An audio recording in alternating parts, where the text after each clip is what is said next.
Hello, good evening, everyone.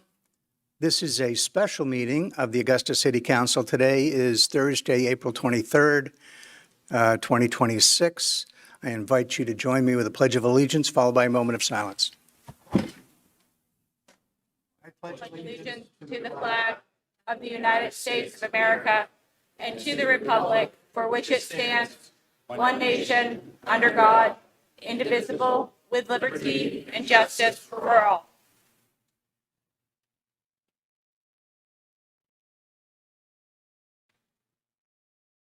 All right, thank you.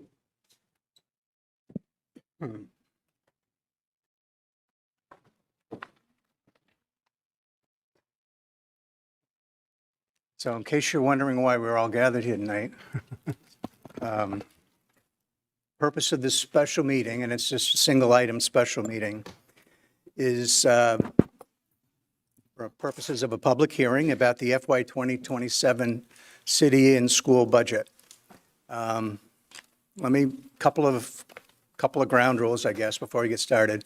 We've got a full room here. We've got the lecture hall downstairs for anybody in overflow, very comfortable down there. You'll be able to watch what's happening up here from that room down there. The only thing is you won't be able to testify from down there. So if you're down there and you want to testify, you'll have to come up at an opportune time to do it. For purposes of the public hearing, let me share with you how I'd like to proceed.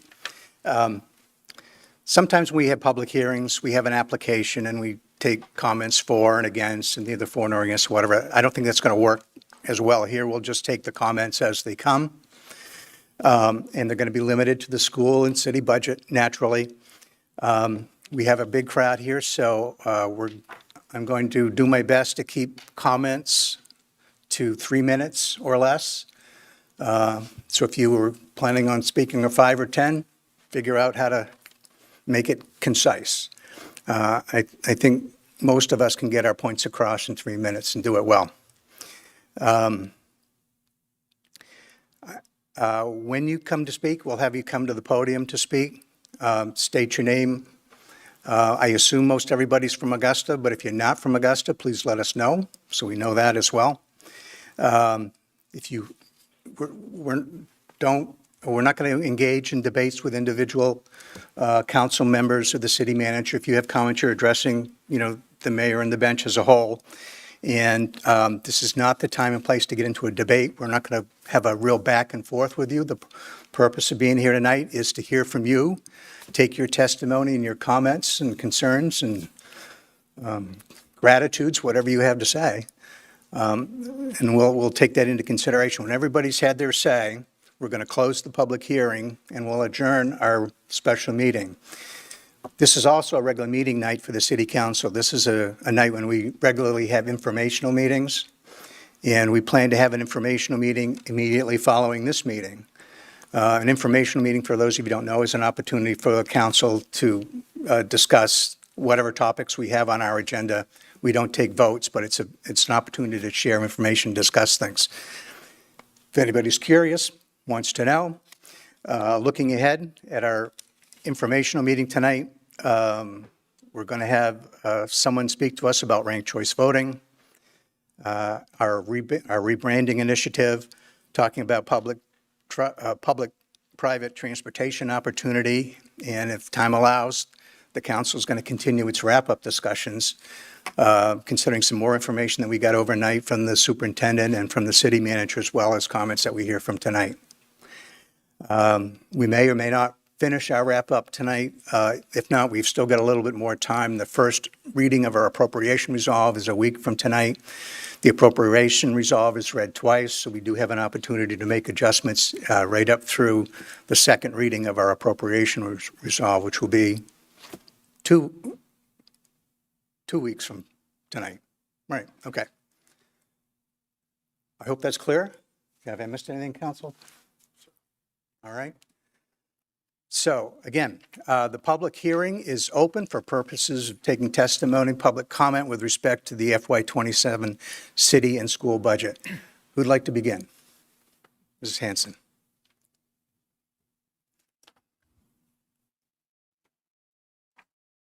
Thank you.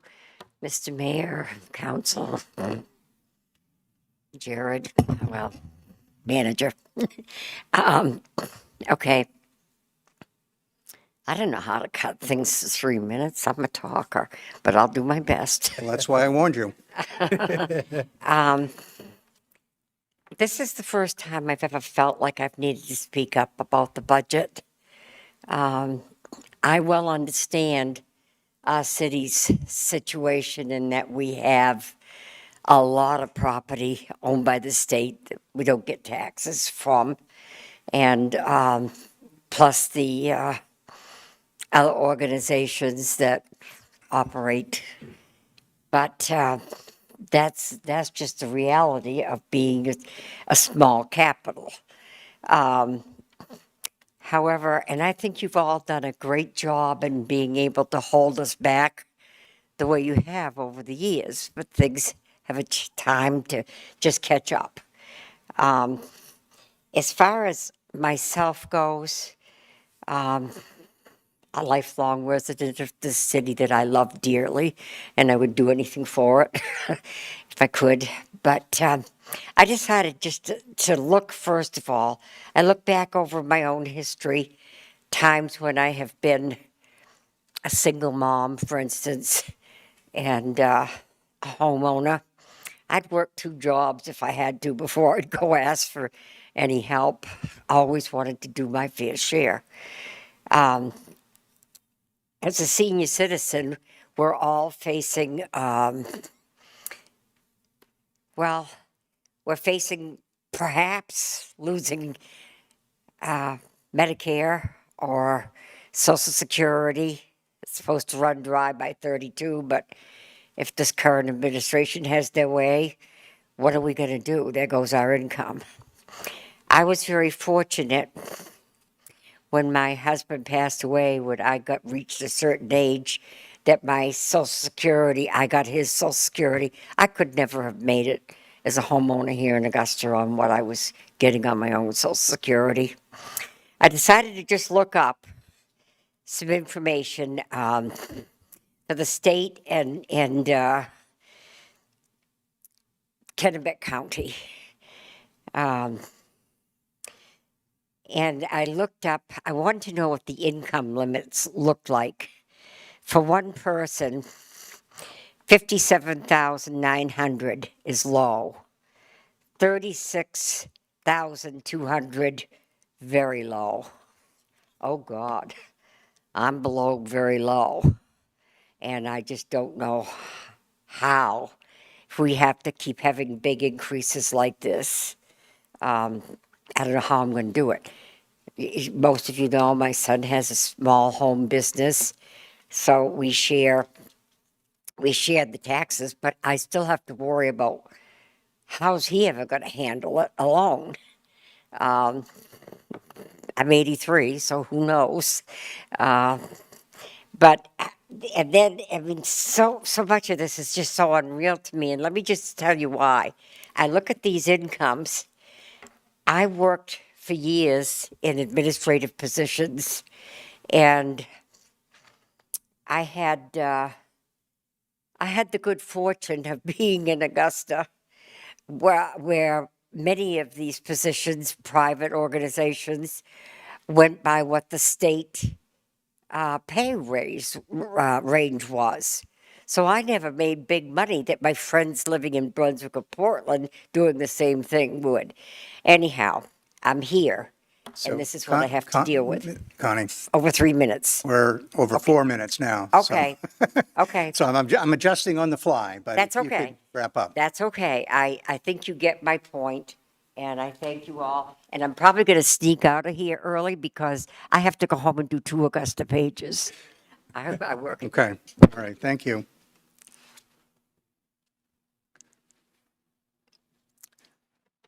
Yep. Good evening. My name's Andy Hill. I'm on the east side of Augusta. I just want to appreciate the city council. I know you guys have a hard job, and it's going to be particularly hard this year, given the size of the budget that's been proposed. I want to clearly state that I am with the mayor, who back in the early stages of the reassessment said, let's get to zero. So I really hope that somehow or other you find it within your capabilities to get this budget down to zero, because right behind it, we have a reassessment that's going to change residential taxes regardless. So I'm all for the get to zero. My one thing that I think might help, and I agree with Councilman Jenkins, that we have to grow out of this problem that we have. I was disappointed a couple years ago when people were looking at economic development for Augusta, and everybody was excited to go look for grants, because grants is not going to grow you out of the problem that you have with your budget. So I'm hoping that the economic development team works diligently to bring businesses into the city. That's where I think we can be successful on the long term. Lastly, the one thing that I think Portland, when they went through their budget problems, they looked at 501c organizations within the city to find out whether they're tax exempt, whether they still have a 501c designation. And they actually found some revenues because some of those properties hadn't been readjusted. So looking at 501cs, looking at these community solar, I know that you put in a lot of community solar, and I know the state doesn't allow you to do the personal property tax on the equipment, but what about the land? Did that stuff go through without paying property taxes? I don't know the answer to that. You do, but I would think the community solar systems ought to be made available. And lastly, the state. So the state's been jumping around a lot. They go into this building, they use this building for a little bit, they build a new building, they all move over there. So, you know, I'd go back again to your assessors or whoever's doing the zoning and say, you know, does the state still own this building? Does somebody own this building? Is it a private person that owns this building?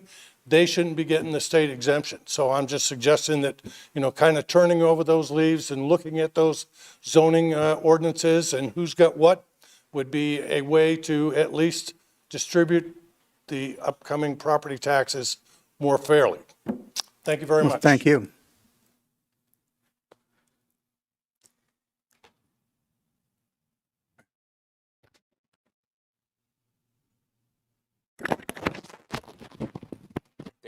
Thank you. Mayor O'Brien, members of the City Council, Mr. Mills. My name is Andrew Dent. I live on Fairbank Street, and I'd like to take a moment to comment on the proposed municipal budget cuts. But before I do, I want to express that I understand the position behind these proposals. In a time when most Mainers, myself included, struggle to afford the rising cost of living, I understand the impulse to do whatever is necessary to stave off higher property taxes. But I also feel that a property tax increase is a far smaller risk to our community than the devastation of public services these cuts would unleash. Without sufficient funding, our public schools will be unable to sufficiently equip future generations and improve their lifetime earnings. LIFCO will be unable to satisfactorily ensure everyone, regardless of their station in life, can access information freely, and our parks will fall into greater despair.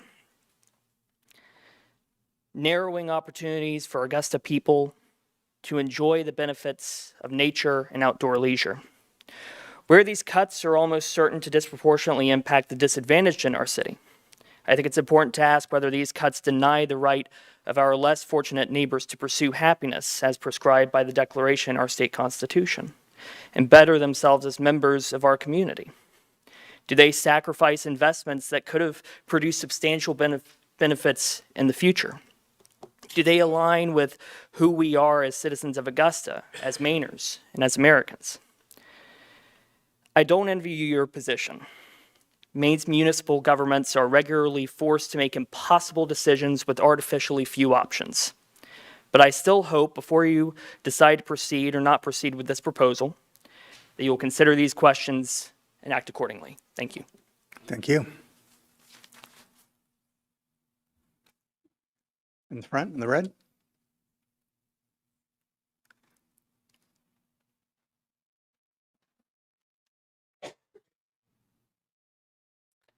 Good evening. My name is Carly Wiggin, and I work for the Augusta School Department. I'm here to ask you to support the school department's budget as presented so that positions like mine, the reintegration specialist, are not cut.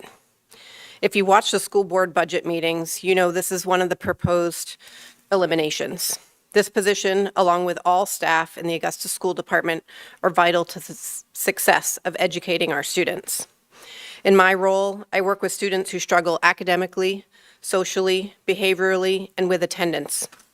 One of the ways I support these students is through Freshman Academy, a program designed for ninth graders who need additional support to stay on track and prevent dropout. Many of these students are at high risk and don't qualify for other services, making this their only structured support. We know that earning credits freshman year is one of the strongest predictors of graduation. That's what we focus on.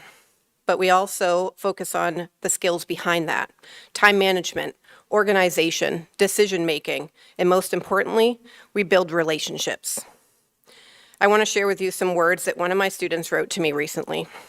Dear Miss Wiggin, you are definitely one of my biggest role models. I'm very grateful to have you as a teacher. Thank you for showing me to better manage my time and showing me to care about the things I do or say. This is the important work that is being done. Beyond the classroom, I lead truancy interventions, which includes making contact with families, holding meetings to develop intervention plans, and conducting home visits when nothing else is working. Without this role, students who are disengaged can easily slip through the cracks. This work takes time, trust, consistency. It's not something that can simply be absorbed by an already overextended staff. I urge you to support the school department budget as presented so we can continue to provide this level of support and ensure that our most vulnerable students have the opportunity to succeed. Thank you. Thank you. Did we lose some lights, or is it just a flicker? Dim the light. Somebody hit the switch. Can we get them back? All right, we'll do. In the front on the corner, I'm going to kind of move back and forth. Hi, my name's Marianne McKinnon, Augusta, Maine. First, I want to thank everybody in the city for their service. I'm like a big fan of the city. I think that animal control, public works, I don't have a complaint with anybody here. Town, everyone has always been generous, kind, respectful, helpful. I think we have one of the best city services around. I'm just always amazed by it. But what I'm really scared about, and I might be at the wrong meeting tonight, is I'm really scared about this tax thing that I've been reading about in the newspapers. And personally, as a retired person, the numbers that were out there, my taxes might go up about 35%. I don't know if that's correct on the numbers, but my Social Security COLA amount for next year is 2.8%. So you're seeing my struggle here. I want to pay my fair share, but I don't know how long we can sustain this as retired people and people of low wealth. So this is a proposal, an idea that I want to share with you, is that apparently the state of Maine made it's 36 MRS, Chapter 907A, and what it is it's the Augusta City can provide a program where seniors 60 and above can volunteer to get a reduction in rate on their taxes up to $1,000 per household per year. You'd have to come up with the program, and we'd have to volunteer at a $15.10 rate per household. That's about 66 hours of volunteer work per year. I just want to say that I'm a certified Wilson reading tutor. So for the schools, you can have 65 hours of reading tutoring on my dime. You couldn't afford me at the rate of $15.10 if you were going to hire me privately. But there might be things that us as seniors can do to help. Maybe we can stand and help with your crossing guards, or, I don't know, we could stand when people vote, to get them in and out the door. For 65 hours, I think we could come up with things. We don't have money, but we have time. So it's an idea. I don't know anybody in Maine that's doing it. I think they do it in Massachusetts. So anyway, that's all I got. Thanks. We think Auburn might be doing it, but we brought it up at one of our most recent meetings as something to look at too. All right, thank you. Second row, glasses?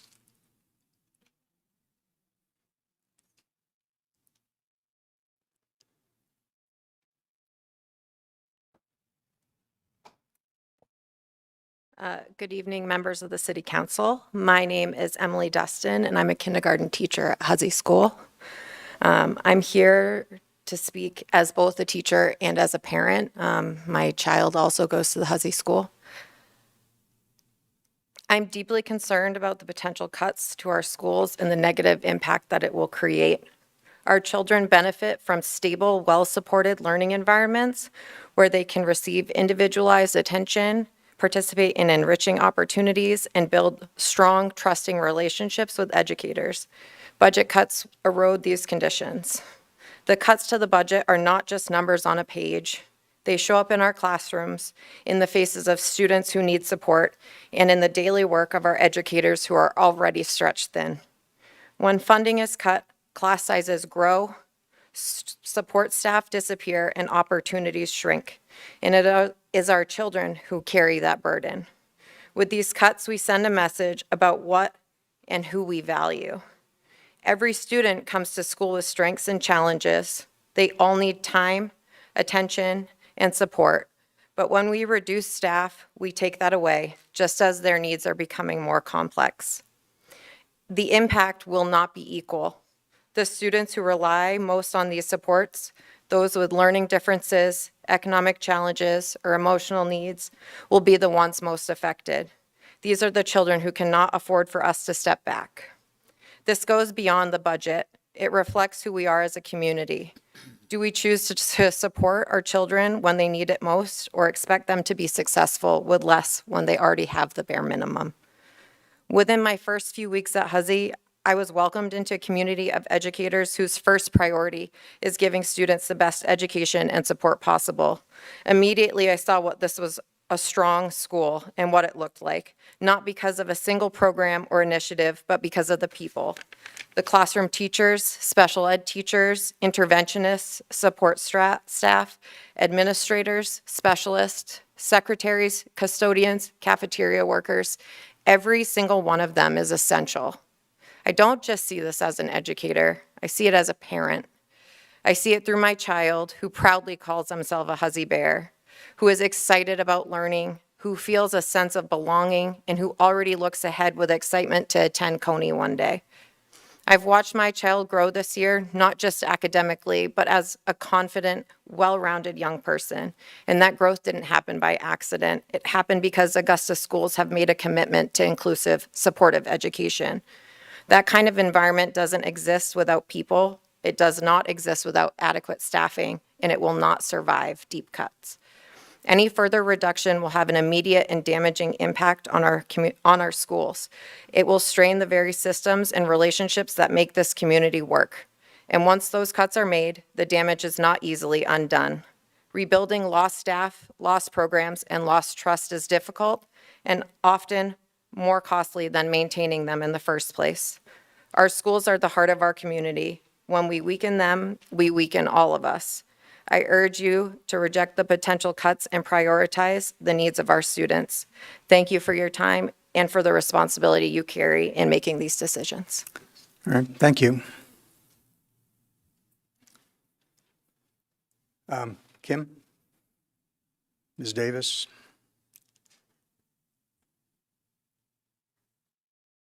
Good evening, Mr. Mayor, City Council. I don't envy your position at all.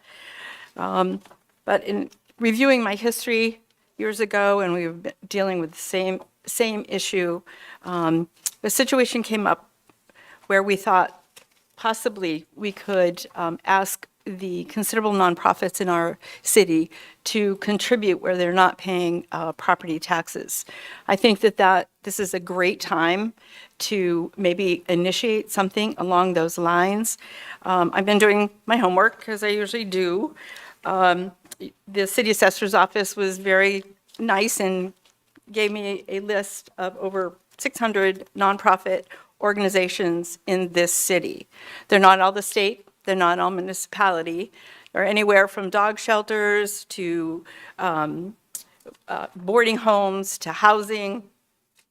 You name it, they're in here for one reason or another. What struck me the most was shortly after the Bread of Life took their 13th piece of property on Spruce Street, they sent us a lovely letter saying that they would be great neighbors, wanted to do what was best for the community. In their letter, they remark that they are a $12 million nonprofit organization. Yes, they do good. Our hospital main general does well for our citizens as well as citizens outside of the community. But I really think it's time to think seriously about the proliferation of our nonprofit organizations and how they contribute to our society. I know they help Augusta people as well, but they're bringing in a lot of people from other communities that use our services other than just those organizations that I have listed here. In my point, after living here for 35 years, we've seen this happen slowly over the years. My neighborhood is not the neighborhood it was 30 years ago. My evaluation should go down, not up. And I think that's the case in a lot of the areas in the city of Augusta. My feeling is there are more people in the wagon than pulling the wagon, and I think it's time to look closely specifically at our nonprofit organizations. Thank you. Good. Thank you. Yes. Yep. Along the wall.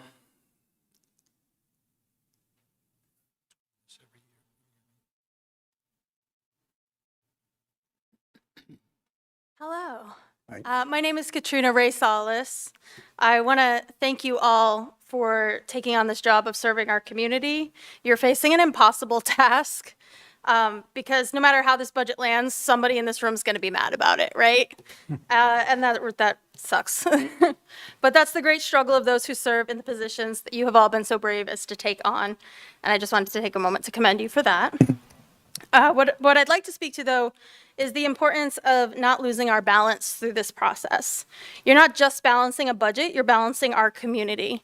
You're determining how and where to invest our resources to keep our city running, as well as how to keep it healthy and happy.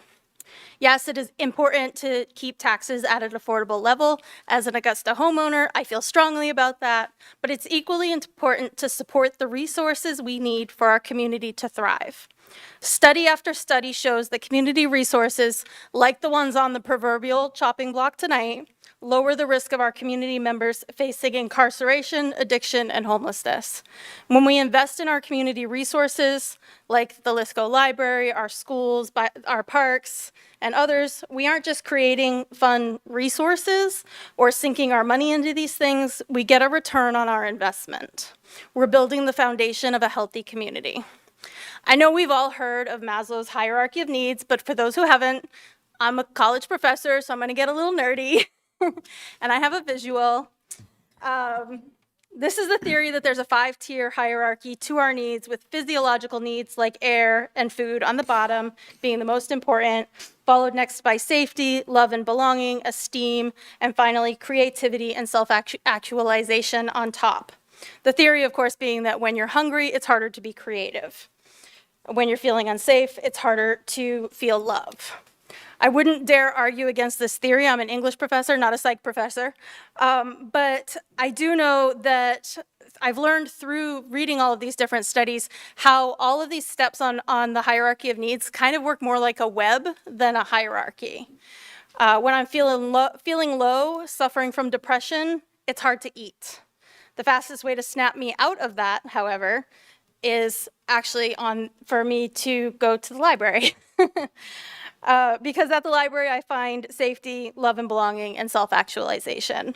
Feelings of accomplishment, like the feelings one can get from speaking their truth directly to elected officials, can increase our feelings of safety because it gives us ownership over a part of the democratic process. When a child is struggling to have a need met at home, perhaps love and belonging, it may be that one staff member that remembers that they like unicorns that makes them feel love. And that love can be the thing that can put them on the best path forward. When our schools are properly staffed, our libraries properly funded, it does more than just meet that one need within our community. All of those needs intersect and they all work together. When teenagers participate in school sports or attend library events, it cuts down on the likelihood that they will one day have their photos shared on Augusta's Wanted Wednesday alerts on Facebook. When children have access to a public library, they're more likely to grow up to be productive members of our society and our democracy. I would present myself, the daughter and granddaughter of 2 librarians, as evidence of that. So again, I want to thank you for taking on this monumental task of the city budget and encourage you to remember that when we cut community services like libraries and education, we're cutting more than just those services. We're kneecapping our community's foundation and setting ourselves up for more struggles as time moves forward. Thank you. Thank you. Yep, in the front, yes. Hi, good evening. My name is Lynette Humble, and I'm here as a resident of Augusta, and I'm here as a concerned parent, but also a very lucky parent. I'm lucky because my child is bright and because she goes to Farrington Elementary, which is a wonderful place for a kid to be. Within a few weeks of my daughter starting kindergarten at Farrington, it became clear that she needed more of a challenge. And the staff at Farrington agreed, and they worked quickly to have her assessed and to move up to first grade. She's now finishing her second grade, and she's testing high in IXL for math and reading. This spring, we were notified that she was going to be screened for the Gifted and Talented program. She's already told us that her testing days have been her favorite days because she gets to do new exercises with other kids and she gets to think. Now, I've learned that one of the programs on the chopping block as part of the proposed budget cuts is the Gifted and Talented program, along with other interventions for kids who need extra assistance. And I'm dismayed by this. Whether it's children who have challenges or children who need to be challenged, it's our responsibility to give the kids in our community what they need to succeed and to reach their full potential. And these resources need to be available within the public school system in order for them to be accessible for all children.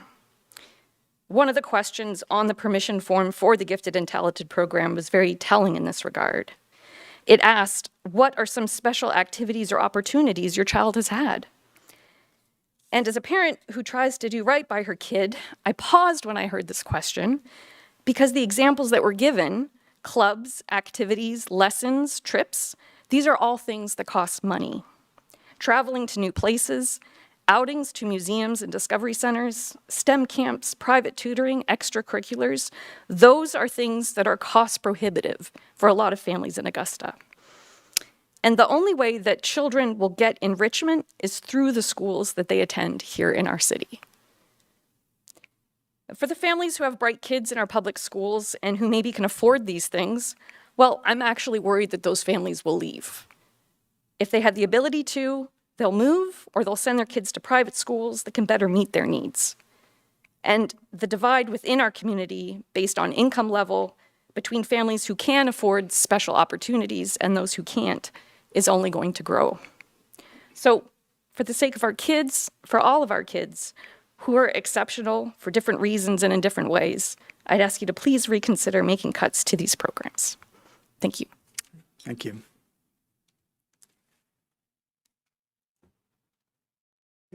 Stacy?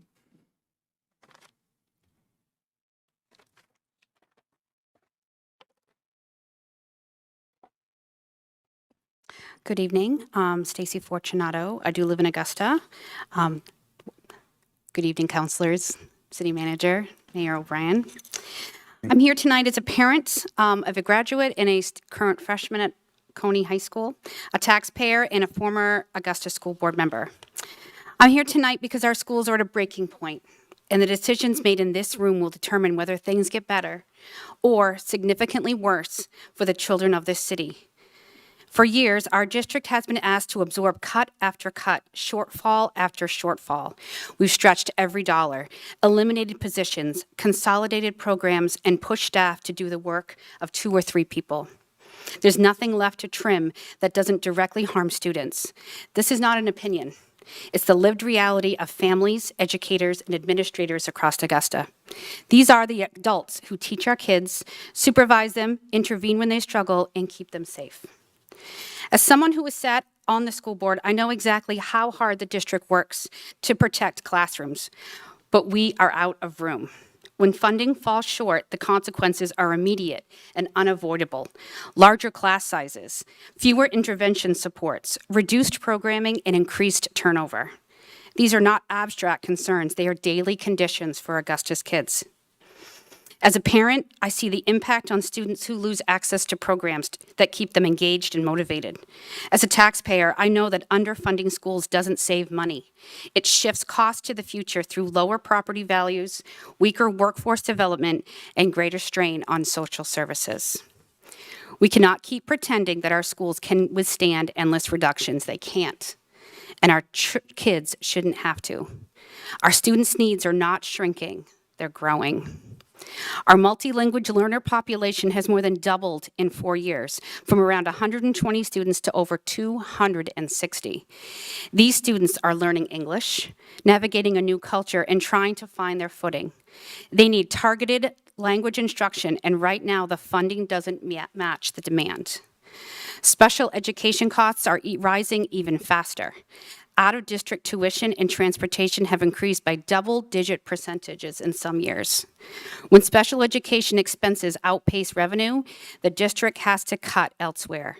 And that elsewhere is often general education, intervention, or enrichment. I see the ripple effects. I see teachers stretched thin. I see students who need more support than the current staffing levels can provide. I see programs that used to be standard now treated as luxuries.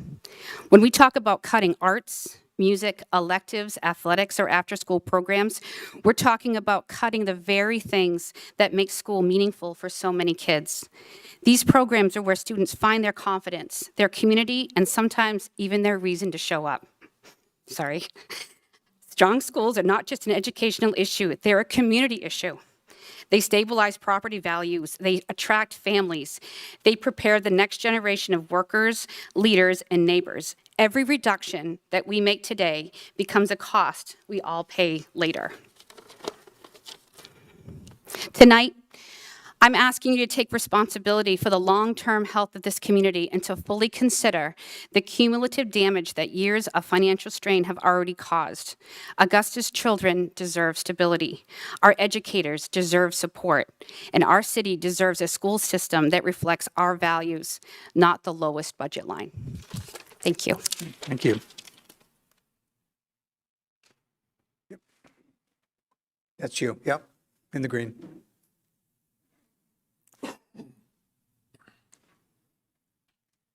Good evening, and thank you for giving me a moment to speak to you all. I'm Gabrielle Barabee Pierce. I am an Augusta homeowner. I am the parent to 2 kids over on the west side in Augusta Public Schools. And I am once again here before you this evening to implore you to finish our citywide property valuation and raise my taxes to pay for the essential services that I, as a taxpayer, expect from a city like Augusta. When I moved back to Augusta in 2019, I expected to be able to bring my kids to the library on Saturday mornings and to Bicentennial Park on hot summer days. I expected our public schools to reflect the community it educates, to be an inclusive and engaging environment where our children feel safe, respected, and welcome. I expected my property taxes to increase as my home values increased based upon my investment in my community and the city's investment in its people. What I did not expect was to have to appear before this council year after year to defend this essential services that bring families like mine to this city. I've heard people suggest that we should demand more cuts from our schools because they don't rank among the highest echelons of public schools across the state. Suggestions like these ignore the reality that we have for years disinvested in our public schools, and that has impacted our all-important test scores. Now is the time to invest in our schools. The only way to grow our way out of these vague problems is to invest in our schools, invest in our parks, invest in our public-facing resources that attract and retain families like mine here in the city. My children attend Augusta Public Schools. We anxiously await our book reservations from Lithgow Library. In the summer, my children participate in camp at Bucher, and in the spring and fall, we head over to the Carver Fields for rec soccer. There is nothing left to cut in our school board budget this time. And it is time for us to all grapple with the reality that the economy of 2026 requires different resources than the economy of 20 years ago. I know my economic situation has changed substantially since 2006. And so again, I'm here tonight, just as I was last year and the year before that, to ask you to do the hard work of addressing the needs of our community and raising the funds we need to stop balancing our budgets on the backs of our children, our grandchildren, and our neighbors. Finish the valuation and ensure that our property taxes reflect the values of our community in 2026 and beyond. Thank you for your time. Thank you. Yep.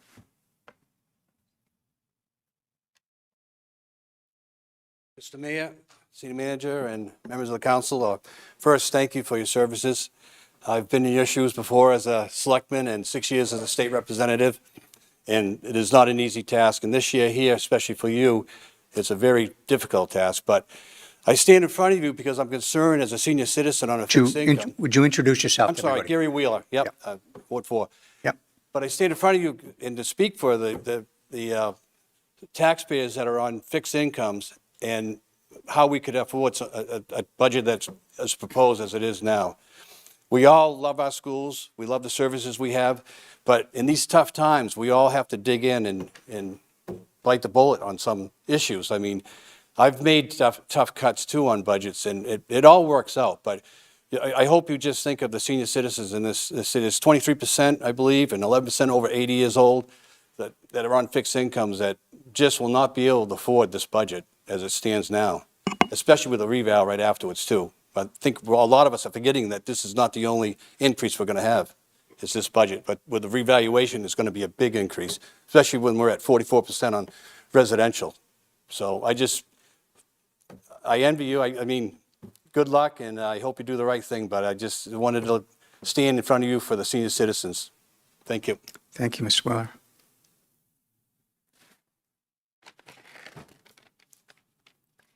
All right, now's a good time if you want to, yep, come on up.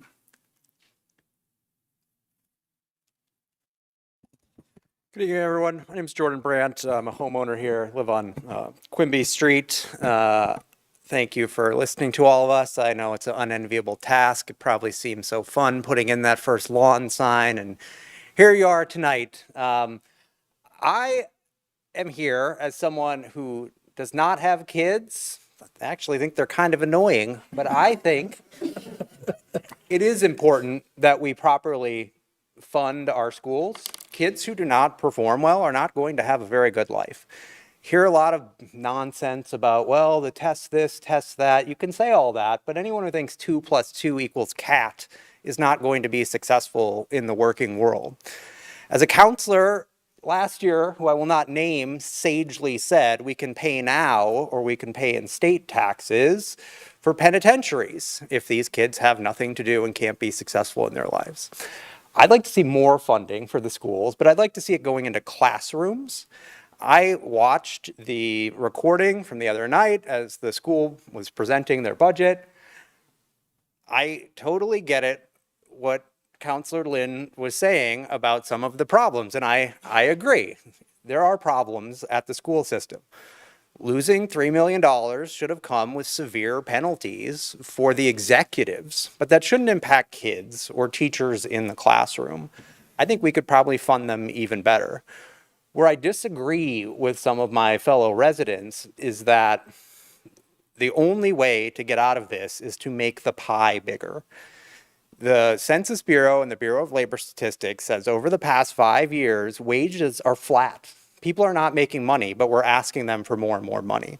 So instead of thinking there's an ever-growing pie, I'd like to see the school's slice of the pie get bigger and other slices get smaller. We have a lot of departments asking for enormous budget increases, even some that told us last year they had plans for savings.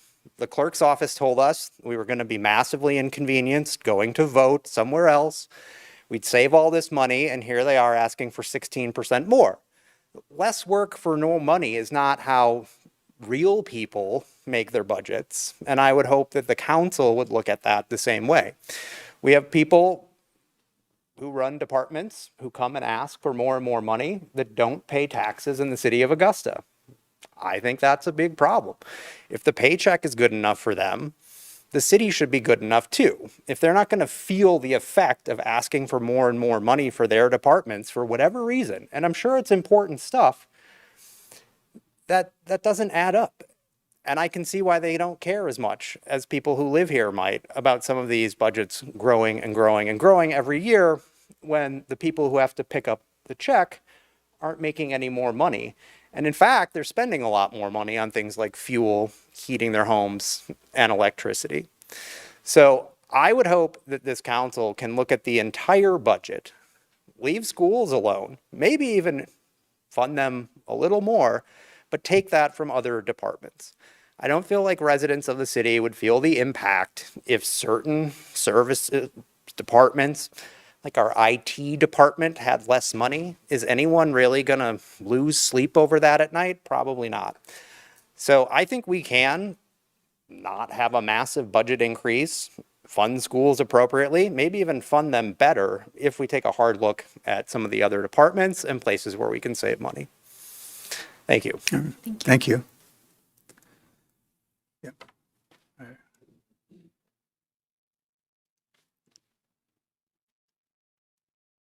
Hi, everyone.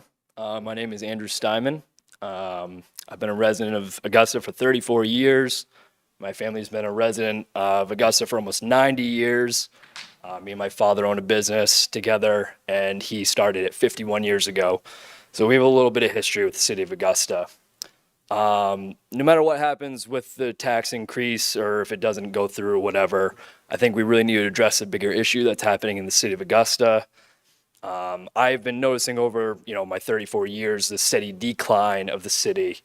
When I was in high school at Coney, the population was around 1,100. Now it's closer to 600 people. And I think something that we really need to do to attract younger families here is to get, the economic development really needs to start booming here. We are pretty stagnant in that field. I don't feel as if we're really that friendly towards businesses. And I think we really need to start addressing that problem, getting more affordable housing in the city, having, more of those projects coming in, allowing businesses that come in that aren't, minimum wage businesses like Popeyes, and stuff like that. That's something that I think we really need to address. I think the tax increase is kind of putting, a Band-Aid on a bullet hole. So that is my take. Thank you very much. Thank you for coming out. Yes.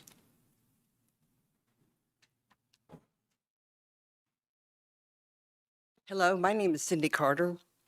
I'm a retiree, a taxpayer. I don't envy you. You guys got a tough job ahead of you. My question is this. Have you thought about a different revenue stream, user taxes, rather than shifting the burden away from property taxes by using user, where everybody within the city limits shares in the tax burden? An example might be a half penny for all businesses, charge a penny within the city limits. That should be able to generate some income that might be able to relieve the burden that you guys have to do to be able to fund all these programs. That's all I'm asking, is to look into user taxes. Thank you. All right. Thank you. Rita?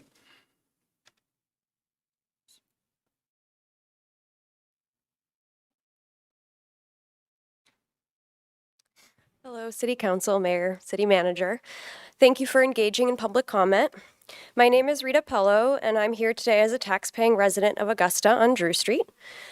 And I'm worried that the detrimental cuts to the parks, libraries, and schools will ultimately cost the residents of Augusta more. With our current government structure, there are so many taxes we pay that we have absolutely no control over. It's only with these local taxes that we get a say, where we have agency in promoting the values we share and to improve our quality of life. I value accessible outdoor recreation, I value all the services and enrichment that the library provides, and I understand the benefits of good schools. I also believe many Augusta residents share these values alongside me, and I've heard some of that tonight. I value our parks as cost-effective recreation and community space. This is especially true as the cost of gyms, summer camps, and other privately owned recreational entities become more expensive. For someone without lakefront property of my own, I'm still able to go to Bicentennial and swim in the awesome three-cornered pond, taking advantage of our beautiful city and state. Others head to the pool with their friends, currently accessible and inexpensive to all. Closing these or reducing hours means families who can afford it will find another place to spend their money to recreate elsewhere. But what about families who cannot afford alternatives? Where do they go and what do they do? I value our libraries and the cost savings it provides. By paying these taxes, I can save hundreds, if not thousands of dollars accessing diverse types of programming at the library, as well as the ability to check out items at no extra cost. I've checked out books instead of buying, swapped puzzles there so I don't have to purchase new ones, and I've had friends who have rented everything from power tools to sewing machines, items that can cost hundreds of dollars if you have to purchase them yourself. As a working person, evening and Saturday hours are the most critical so that I can take advantage of what the library offers. Community and candidate forums, which some of you have participated in, art projects, puzzle contests, book talks, game tournaments, and student-led community discussions, all things that happen in the evenings and on Saturdays, because that's when a majority of our population can access those services. Without these offerings at those times, where would we go? And what alternative do we have? I value our schools for what they do to support our community. With robust academic, social, and health services, our schools are able to meet the needs of students, staff, and families here. The elementary schools teach our kids so much. They lay the foundation, and they provide community and enrichment events in the evenings. The high schools provide extracurriculars and sports in addition to academics. That keeps young people engaged, evolving, and growing into the adults that can then become the productive members of society. If we had the opportunity, they should too. And if schools don't meet these community needs, what are the other options? How else would we provide a future for our kids?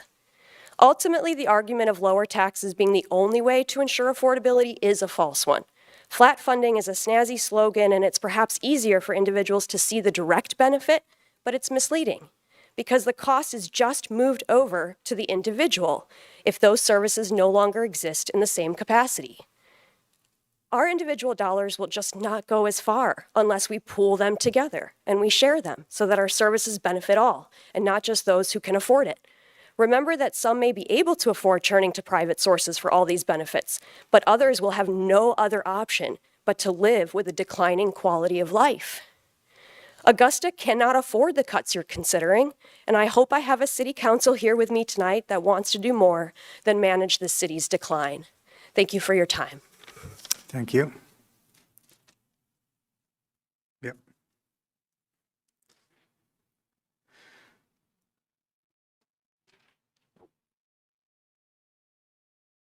Mayor, Good evening. Councilors, City Manager.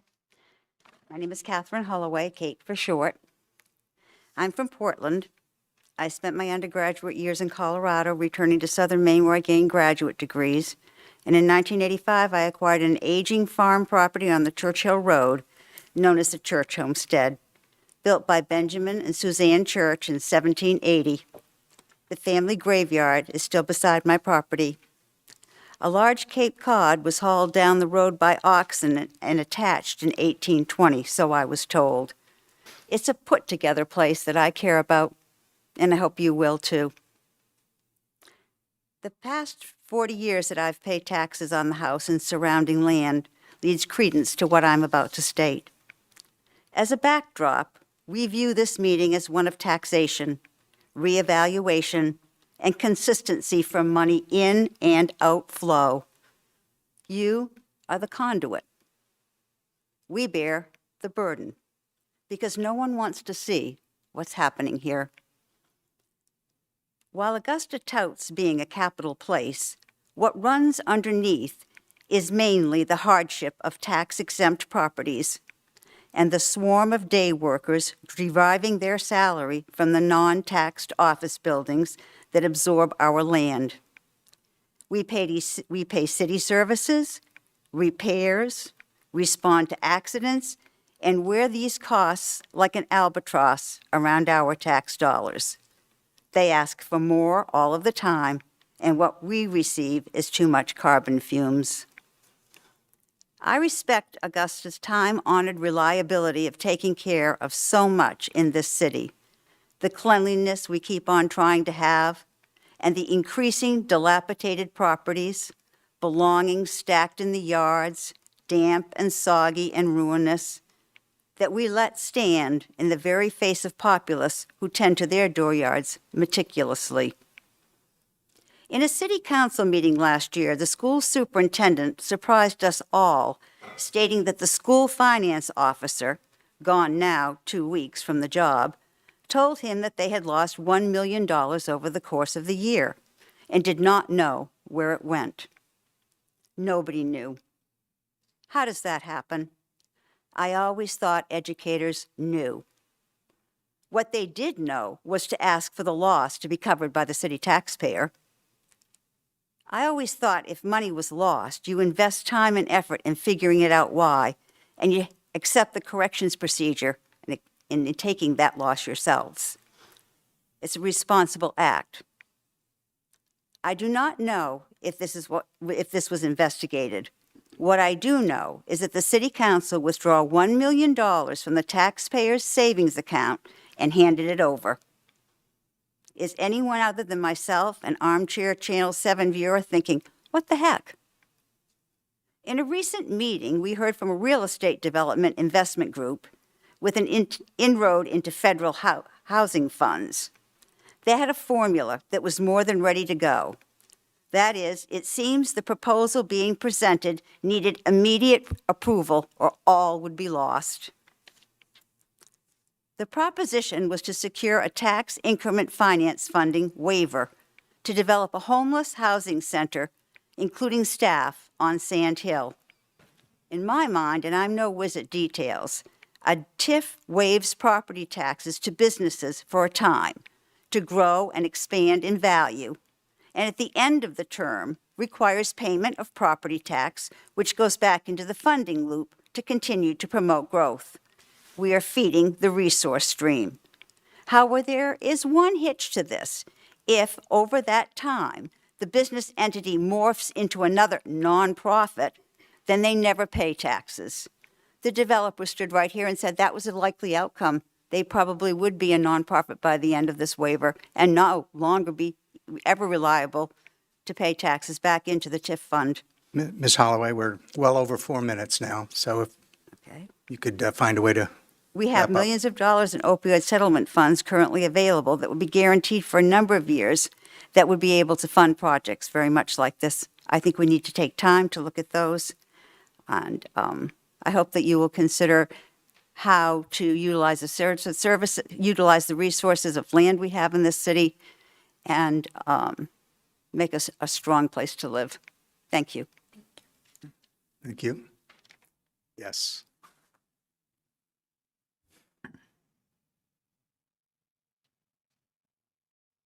Hi, good evening. My name is Kelsey Lee, and I'm an Augusta resident, homeowner, and parent of 3 children within the Augusta school districts. I am opposed to school budgetary cuts and am deeply concerned at the impact that these will have on our children and our community. I have children who have special learning needs and feel so thankful to our schools for being inclusive to meeting the requirements of all students and worry that the cuts within the budgets will directly impact this. I feel grateful to our schools for constantly seeing each child individually, understanding different learning styles, and having staff available to meet the additional needs. During early releases, school breaks, and all the days in between, we find ourselves at Lithgow Library and have come to think of Lithgow as a second home, a place of deep solace and peace. I ask that the budget cuts within our school, library, and community be reconsidered. Thank you. Thank you. Mr. Keefe?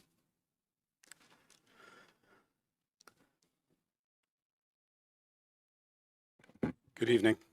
My name is Tom Keefe, and I'm a homeowner here in Augusta. I've been following the process pretty carefully, attending the meetings and watching them online. And one of the things that I wanted to mention is that it does seem that we're in a situation of a perfect storm. When the city manager opened the process several weeks ago, he named the elephant in the room, which we've talked about tonight, in terms of how the reevaluation is going to go. And we don't know that. But I want to name that we also heard from the city manager that the goal potentially is that the mill rate would come down with the evaluation. But again, that's an unknown. What we do know is that there has been legislation that has been passed recently by the state in terms of school funding. Won't happen we won't get the money this year, but it is coming. We do know that, and that's, I think, LD 2226. We do also know LD 140 is coming. That's the homestead exemption reform. All of us who are homeowners are going to be able to get more of an exemption on our taxes because of LD 140. That's happening. We also have the one-time $300 credit coming for those who make less than $50,000. That's coming. Those are things that we know. Listening tonight, I don't know why, but the old quote from H.W. Bush came to mind, don't change a horse midstream. There are things that are unknown right now. I'm not sure this is the time to make drastic cuts because we need to see how things shake out. And some of the things that get caught, that could be cut, and it's been mentioned by other people already, when you take, for example, the integrated specialist position, that's a position that's based on relationships. That's not, oh, we don't have the money, let's cut it, and then next year, oh, we have the money, let's replace it, right? That's not how it works. It was also mentioned, and I believe, I spoke to a member of the council, I believe this is accurate, the school got $60,000 less in state funding this year, and that was apparently because of a loss of enrollment. Well, if you cut an integrated specialist position whose specialty is to keep people from being truant and keep them enrolled, and that's gone, then you are at risk of lowering your enrollment further, which then cuts your state funding further. So I kind of just wanted to stand here in a moment and briefly just kind of talk about all of that interconnectedness that sometimes can slip away. Thank you. Thank you. Yep. So.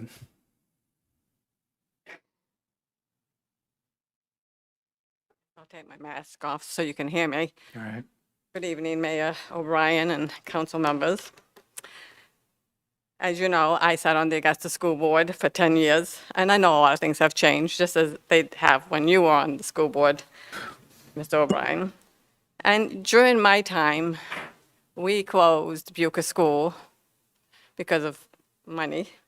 We closed Hodgkin School because there was no money. We eliminated the biotechnology program. We eliminated the multimedia program, which really offended people and upset people. But there comes a time, if we don't have the money and we just can't give everybody everything they want. And I understand these people are going to be upset with those comments. I've been there, I've sat there, and I've done all what you've done. But there is also this elderly population, myself included in that we were born and raised here. We love our home, we built our home, but we don't want to be pushed out because our taxes go up, that we can't afford it, because everything is going up. I mean, let's look at the oil and the gas right now. It's we don't know what that's going to be and where our oil prices are going to be next year and how we're going to afford to heat our homes. Groceries, oh my God, I watch groceries every week. Every week, something goes up. And it's just everything is going up. So there comes a time we have to decide what we have to do, and we have to think about everybody. I know it's not going to be, if they have to make cuts, they have to make cuts. But, you also have to think about your elderly people, and not just the elderly, everybody. There's a way that this can all work, that we can all work together to figure out what we can do. Some more cuts there, some more cuts here. I know it's hard, never makes anybody happy, but we have to do what the best we can to make it work for everybody. Steve worked, for the city for 25 years, retired from city. He was the facilities director for the Augusta Civic Center. I mean, it's sad to see all the problems that they've had. And I mean, when Steve was there, it was always, oh, there's no money to fix the Civic Center, maintain it, and it's still going. But I'm just saying there's the ways to fix everything. So I do hope you'll think about everybody, not just the school department. I understand our kids are very important. I mean, I know that they hate to hear the fact that, I think one thing that bothers me is I've heard from staff that there's sometimes 7 ed techs in a classroom, maybe more, maybe less, I don't know. All I know is maybe a thought would be to make a special classroom for those who are having a difficult time and put them all together. I'm not judging, I'm just saying, my mother was an immigrant. She came from Canada. She couldn't speak English. They didn't have special classrooms. They didn't have any of that. And she learned to speak English, and she survived and made it. We have to try to work together to make this work for all of us. Thanks. All right. Thank you. Nice to see you. Yes, Scott?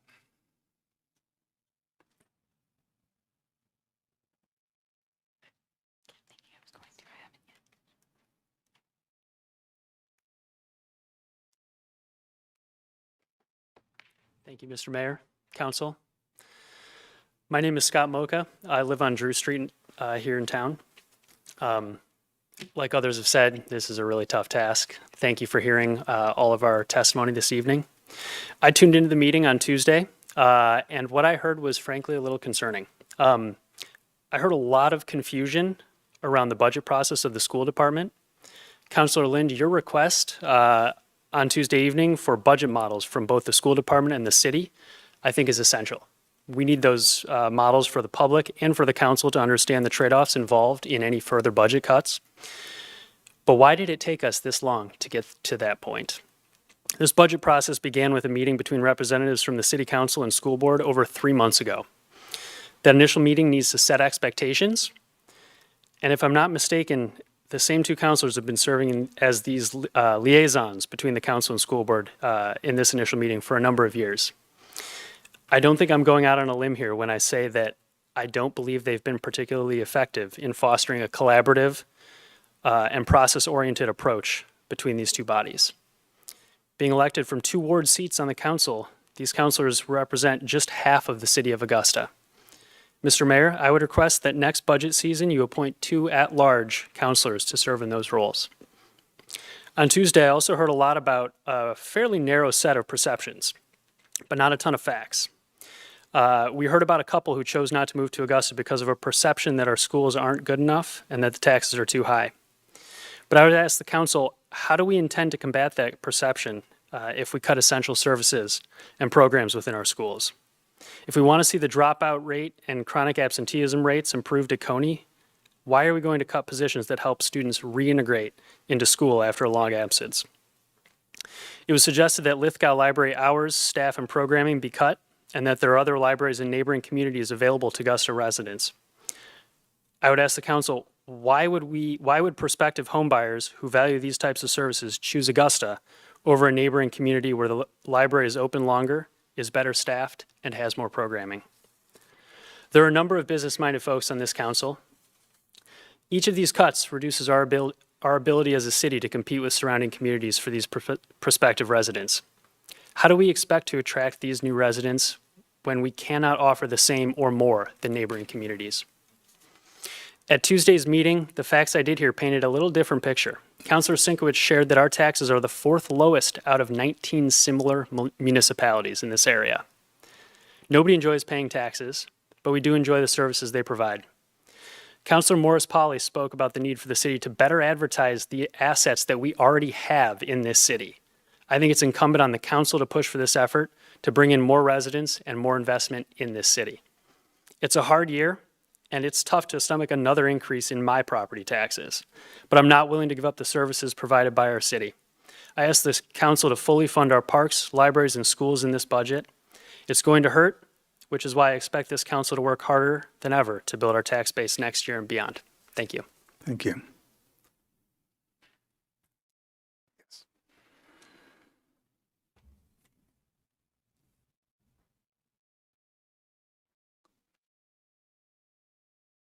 Good evening. My name is Eliza Stein, and I'm a resident of Augusta. I live over off Winthrop Street. And I'm actually someone that I think some people here might not really believe exists, which is that I'm a young person who recently moved to Augusta and bought a house with my fiance, and we want to start a family here.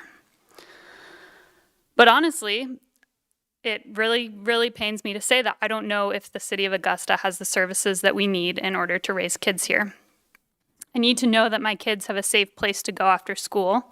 Yes, on weekday afternoons and evenings, such as the library, pools, and even Bicentennial Park. I want to be able to take public transportation with my family. Heck, maybe my fiance and I could even sell one of our cars if we had a reliable way to get from our house, which is just 2 blocks away from the Capitol, over to the state offices at AmHigh. I mean, that's not a lot to ask, right?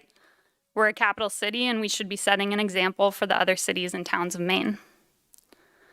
At this point, I'm hesitant to raise children in Augusta because I don't have faith that the city will invest in its schools and public services. I am more than happy to pay taxes that will go toward supporting a better life for my family here in Augusta, and I know many young people with children who want the same. The extra money that we would pay in taxes will hurt, but it will hurt far less than the impact of the cuts to public services and to the school district, which the council has discussed. Please help us keep our families in Augusta, a city we want to call home for a long time, and help us send our kids to schools that we trust. Thank you. Thank you.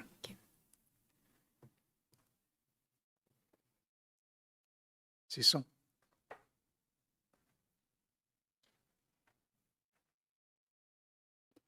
Good evening, Council. Good evening. My name is Cecil Munson.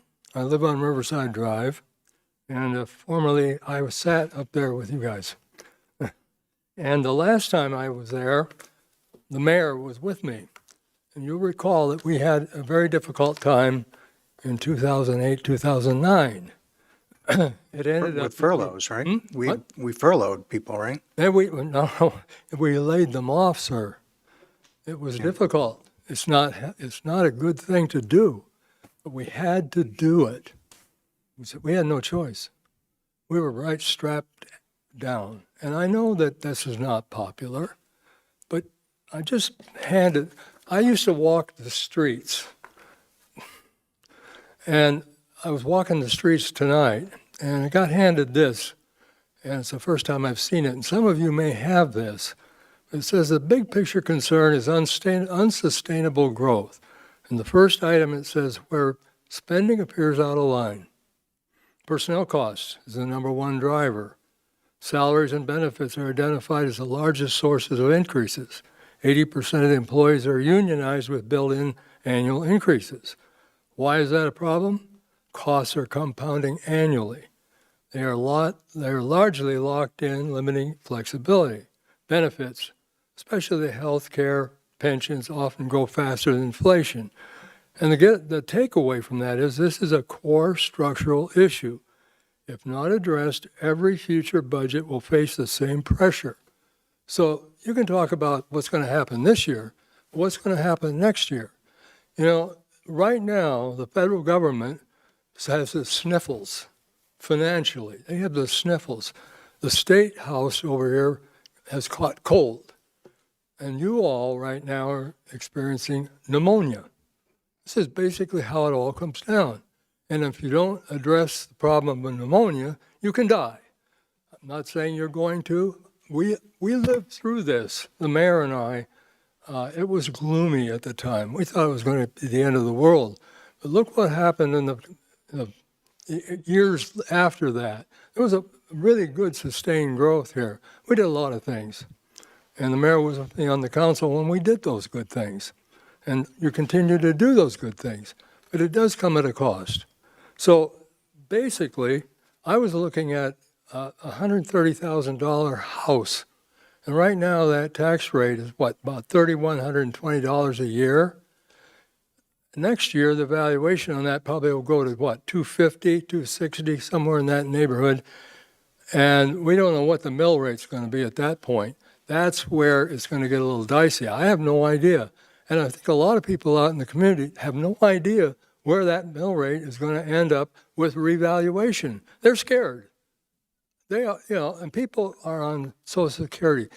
They're basically, they're property wealthy, but they have very little money from month to month. If you're on Social Security, you don't have a lot of latitude. And I think that's what drives a lot of the fear that's going on. What I'm suggesting is that you look at the continuation of the budgeting as we're doing it. It's difficult, but I think we really have to take a deep breath and look at the possibility of freezing salaries right at this point, freezing hiring. And we used to do this at the federal level. You lost a position, you had to re-justify it. You couldn't just fill it. You had to show a reason for that. And I think that's one thing you could do here is just, okay, you've got a vacancy, you have to justify that to your supervisor, to the manager. That's his job as to whether or not that position gets filled. As far as the school budget is concerned, that really is up to you guys. I'm not advocating one way or the other on this because I leave it to the professionals. You've got a superintendent of schools, you've got a school board, you have the manager here, you have the mayor, and all of you, you're the ones that are responsible for that. I'm not going to say what should happen, but you do have to address this business about personnel costs. It's a number one problem, and it's not going to go away. And that comes right back to FTE, full-time equivalents, and how much can you afford?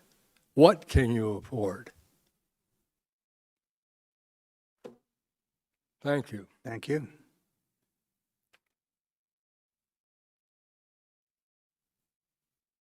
Yes, in the back.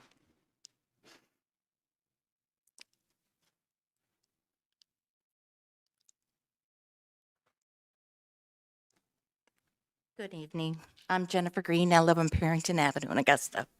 I'm just here to be supportive, to listen to people. And I grew up in Augusta. I lived in the same block all my life, raised my children here. My parents were born here, so I'm invested.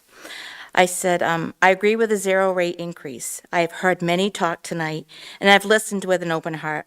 But my question to you is, what happens when all these taxes go up and the elderly and the parents cannot afford to pay those taxes? What happens to our homes? What happens to our livelihood? Where do we go? With increase in electricity, oil, and water also happening, what happens to the elderly in their homes? Where will they go? Where will they go? What happens to the children when the parents can't afford their homes? We need to make sure that residents have their basic needs met before all else. We are certainly heading that way. Thank you. Dan?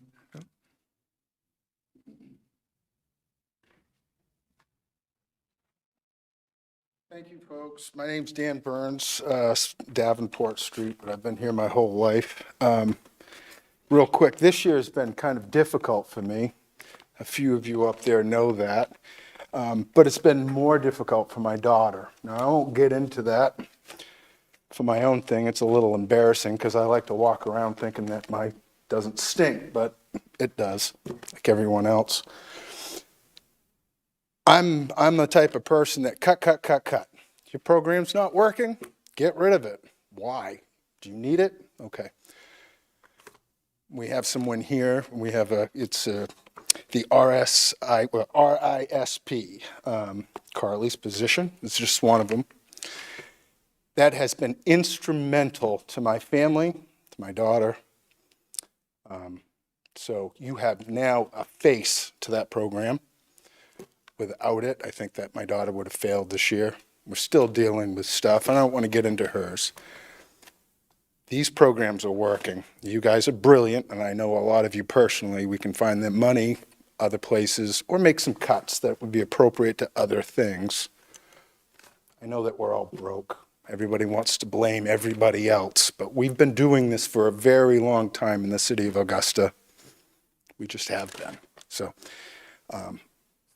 keep the budget for the schools where it is. We need these people. Go downtown. We see these people walking around.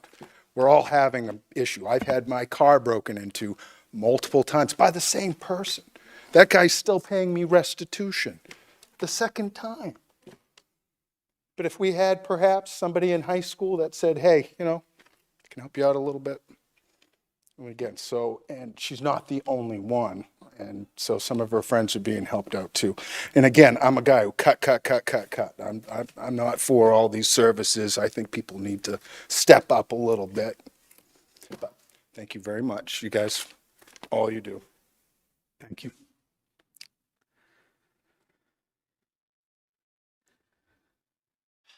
Good evening, Mayor, and very respected Council of Augusta. I was asked about 30 minutes ago if I was going to speak at this, and I said no.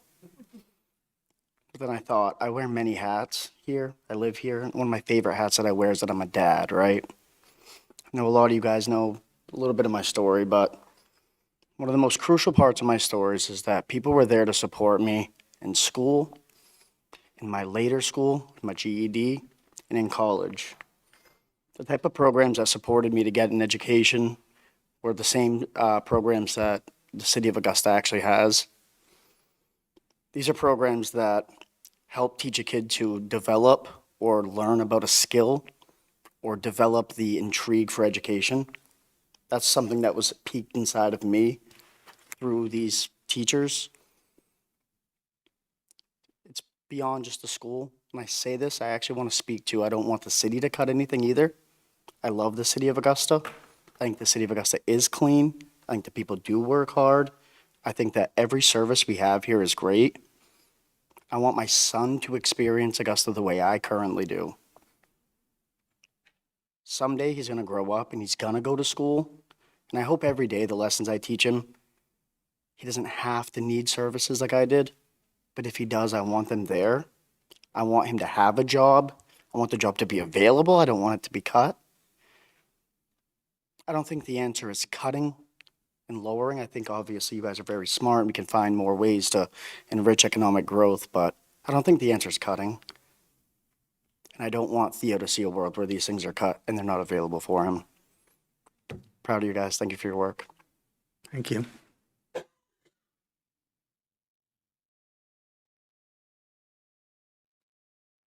Yep.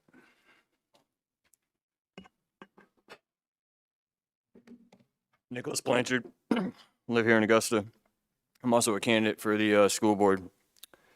I'm going to talk about something that's unpopular, and before I say it, this isn't a direct. I don't think that we should be cutting any of these programs. We could find other ways to make these cuts, maybe administrators, that are getting paid a little too much.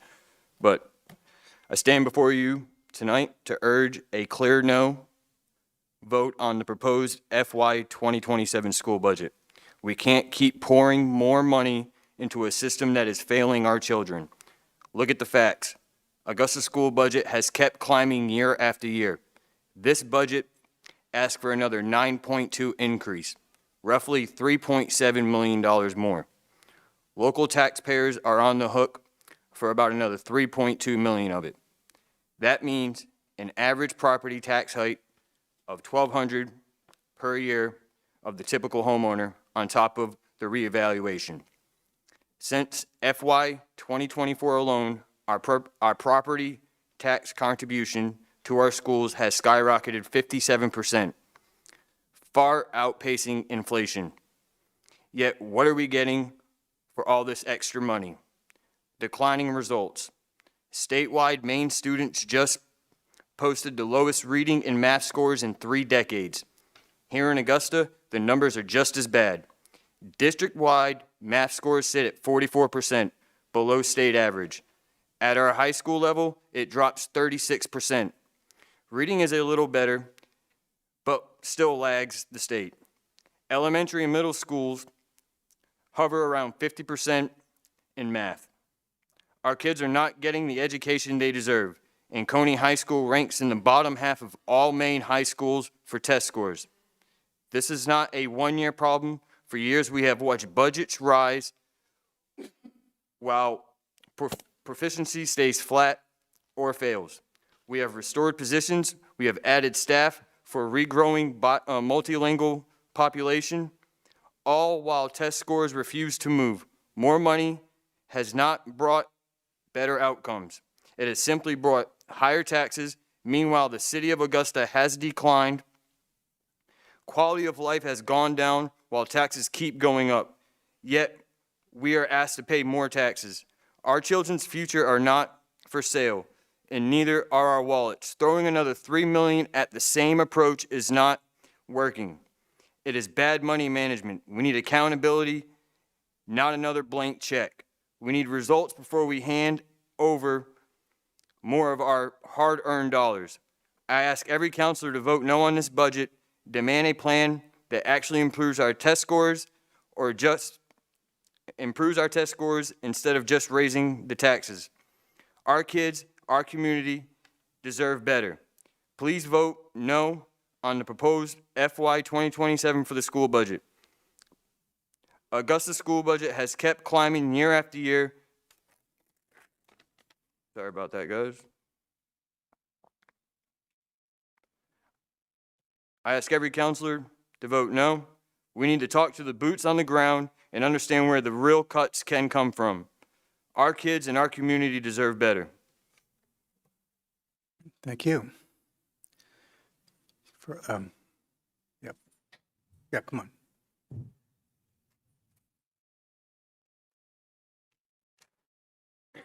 Hi, I'm Chris Maloney.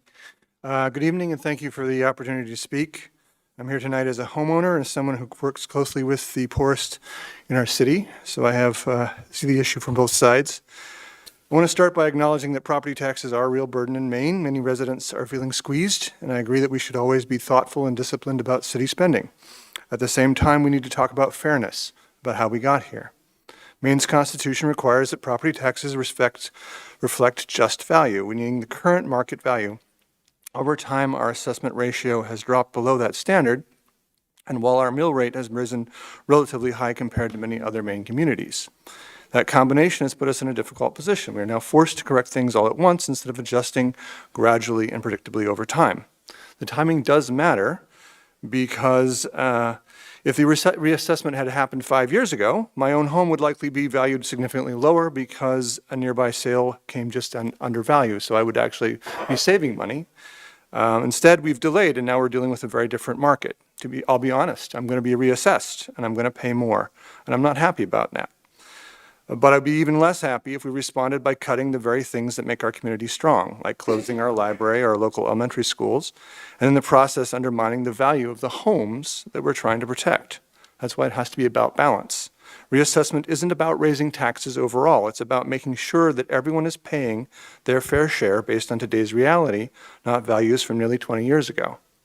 And while we should absolutely be disciplined about spending, we also need to be honest that every cut has consequences, and some of those costs come back to us in other ways. So I would encourage a balanced approach. Bring our assessments back in line with current market value, work to bring the mill rate down over time, and commit to regular reassessments so we don't end up in this position again. That would give the city more flexibility, create more predictability for taxpayers, and ensure a system that is both fair and sustainable. It isn't about choosing between taxpayers and services. It's about managing both responsibly. Thank you. Thank you. Yes, in the corner.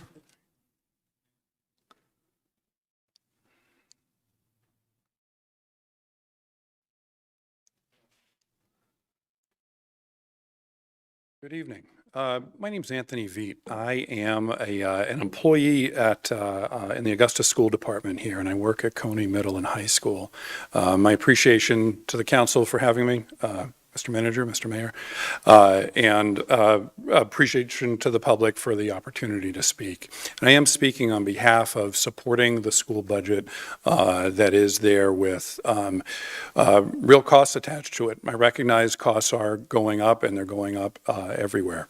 And I know that you all are looking for ways to manage that.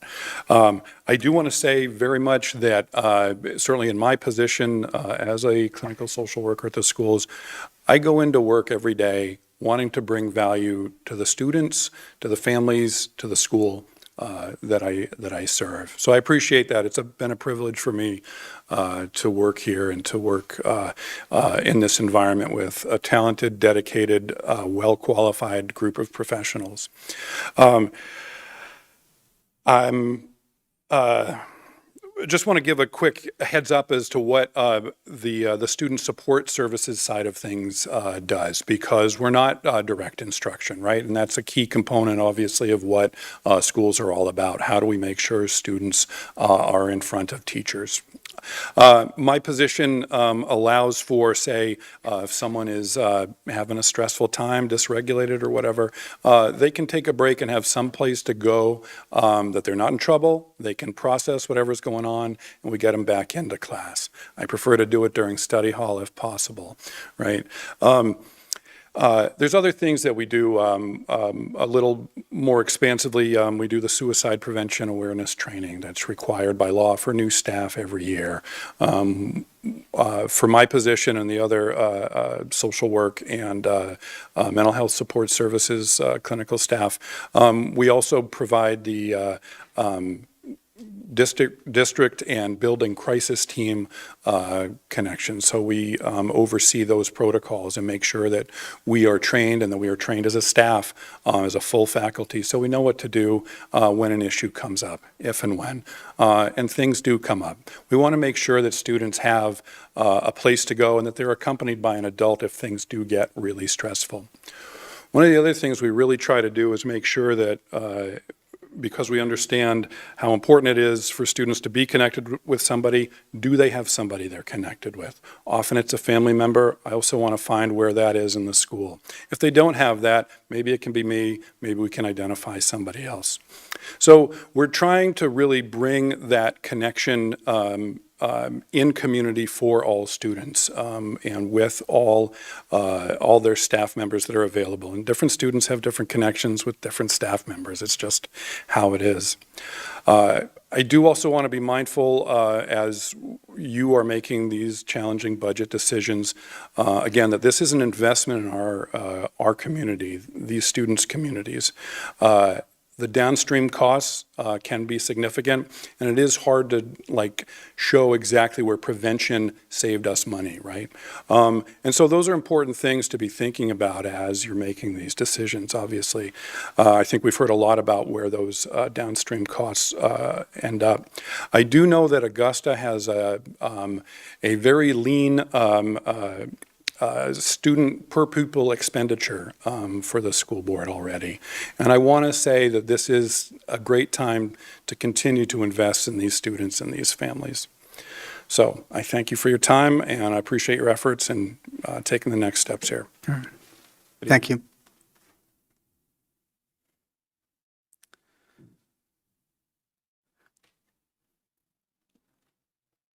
All right. Is everybody exhausted yet? Oh, come on, Sam.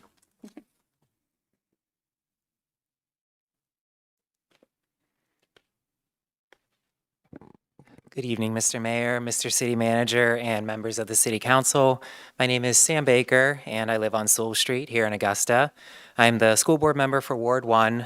Before I begin, I'll admit I am still new to my role, and I'm still learning about this budget process. I do not serve on the Finance Committee or the Joint Conference Committee, but I have attended all of the meetings for these committees. On these long nights, I've listened to and observed city councilors and school board members, and I've taken lots of notes. Tonight, however, I speak simply as a deeply concerned resident of Augusta. As someone who lives and works here, I'm very worried about the possibility that the children, students, and teachers of the Augusta School Department will be asked to pay for, in more than financial terms alone, the long-deferred citywide revaluation with a harmful loss in funding for our public education system. A steep budget cut would disrupt our students' learning, resulting in significant challenges. If we make dramatic cuts to the school budget, even for 1 year, then we risk reversing progress where progress has been made. We would set parents, students, and teachers alike back on hard-fought efforts to address absenteeism, curriculum, test scores, and more. With the challenges and goals for what I just listed above, we can't do more with less. That's not going to work. Not all budget cuts are the same, and not all numbers mean the same. If we reduce the number of teachers or fail to retain our highly experienced ones, then we risk burning out or overwhelming the faculty who remain. In turn, that additional pressure and stress has a negative impact on our students, worsening their learning. And at the same time, newer educators lose invaluable mentors.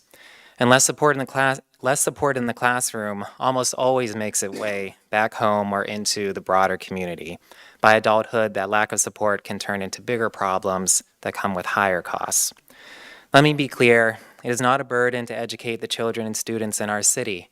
Old or young, parent or not, we have a collective responsibility to finance public education. This obligation strengthens our community, binding us together.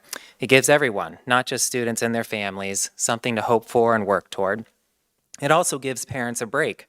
I graduated from a public high school in a rural community. Neither of my parents had college degrees. They worked hard every single day, and they made sacrifices, but that still wasn't enough. My public education added to what I learned from my parents and what they sacrificed for me to set me up for success. Some of my classmates came from different backgrounds or had more money, but I still had a chance, thanks to my parents and to my public education. We all have different views on leadership based on age, education, experience, personal values, and others. At this moment in time, we have an opportunity to ask the residents of this city to support the students and the teachers, even if other costs or expenses in their lives have gone up. Now is the time to give a little up so that we can all gain more in the end. Living within our means does look a little different for everyone. At the very least, the kids, our students, shouldn't have to bear the brunt of the bill, not for decisions they didn't make, not for a long overdue citywide revaluation. We, the voters, we can vote yes or no for the school budget. Let's send them a school budget that funds a quality education, provides support for teachers, and shows students that we will invest in them and in their futures.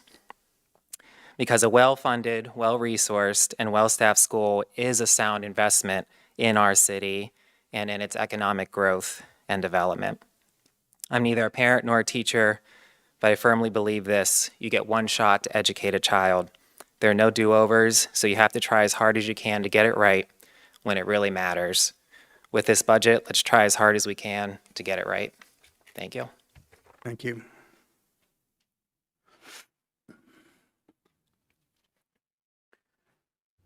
How are we doing? Anyone else?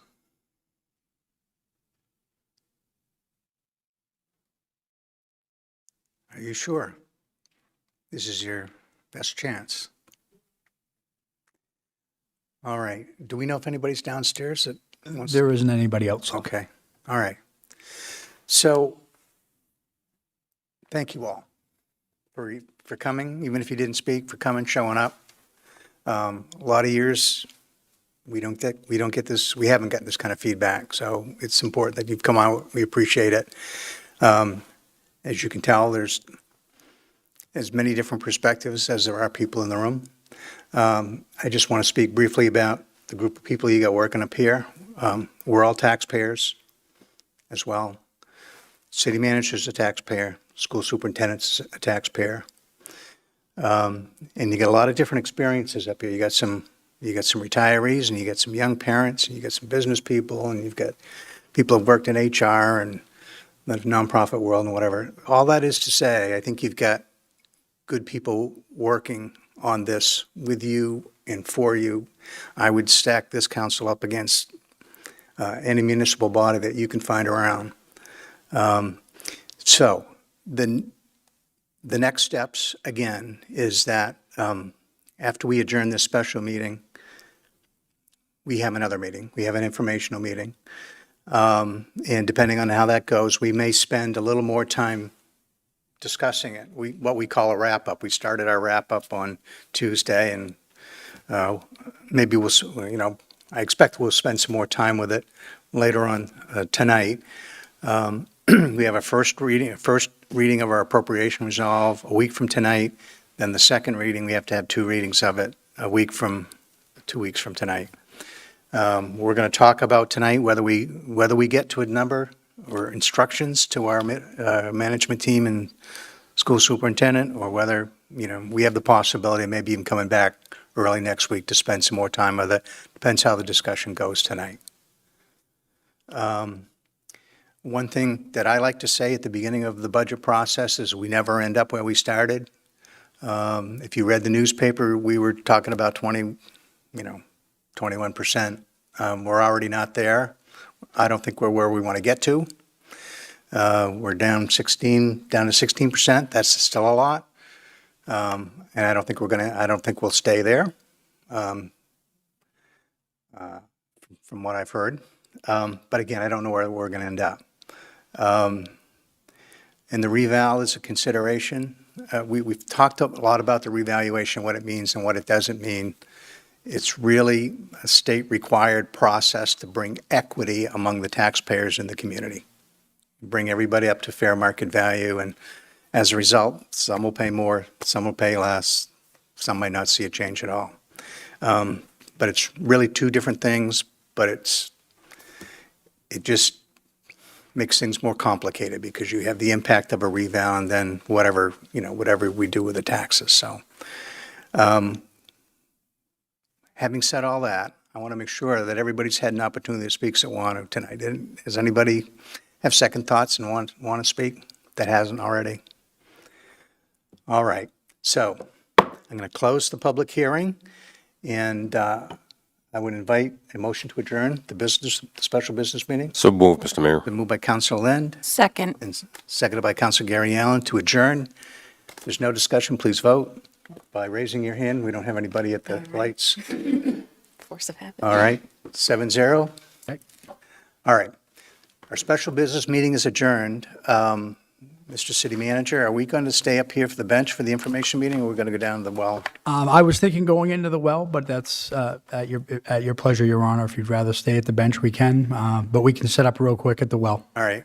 So why don't we take 5 minutes or so, stretch our legs, then we're going to resume our informational meeting down what we call the well, down below. Thank you again, everyone.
All right, thank you. We're back on the air. Again, this is Thursday, April 23rd, 2026. The council is now gathered in the well for an informational meeting. We've done the Pledge of Allegiance earlier this evening at our special business meeting, so we'll forego that for the time being. And let me talk about our agenda for tonight. As always, Part A is persons wishing to address the City Council have submitted a formal request to do so, and we do have one tonight. Cormac Manning wants to talk about ranked choice voting. Part B is an open comment period for any persons wishing to address the City Council. And Part C are items for discussion submitted by the City Council or the manager. And we have three listed for tonight. First, the C1, the rebranding initiative. Secondly, private-public transportation opportunity. And finally, the FY27 budget wrap-up continuation, if needed and if time allows. I think it's needed. I don't know if time allows, but we'll see. So with that, back to Part A. Persons wishing to address the City Council have submitted a formal request to do so. Invite Cormac to come up, introduce yourself, and let us know what you want us to hear. Okie dokie. Thank you. Can you hear me okay? Yes. You speak right into that microphone and you'll be great. All right. Thank you.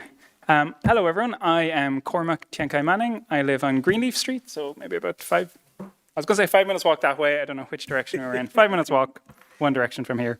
And I'm here as a resident of Augusta to talk about ranked choice voting, which I think many of you are already pretty familiar with. I think we use it pretty successfully for a number of state and federal elections.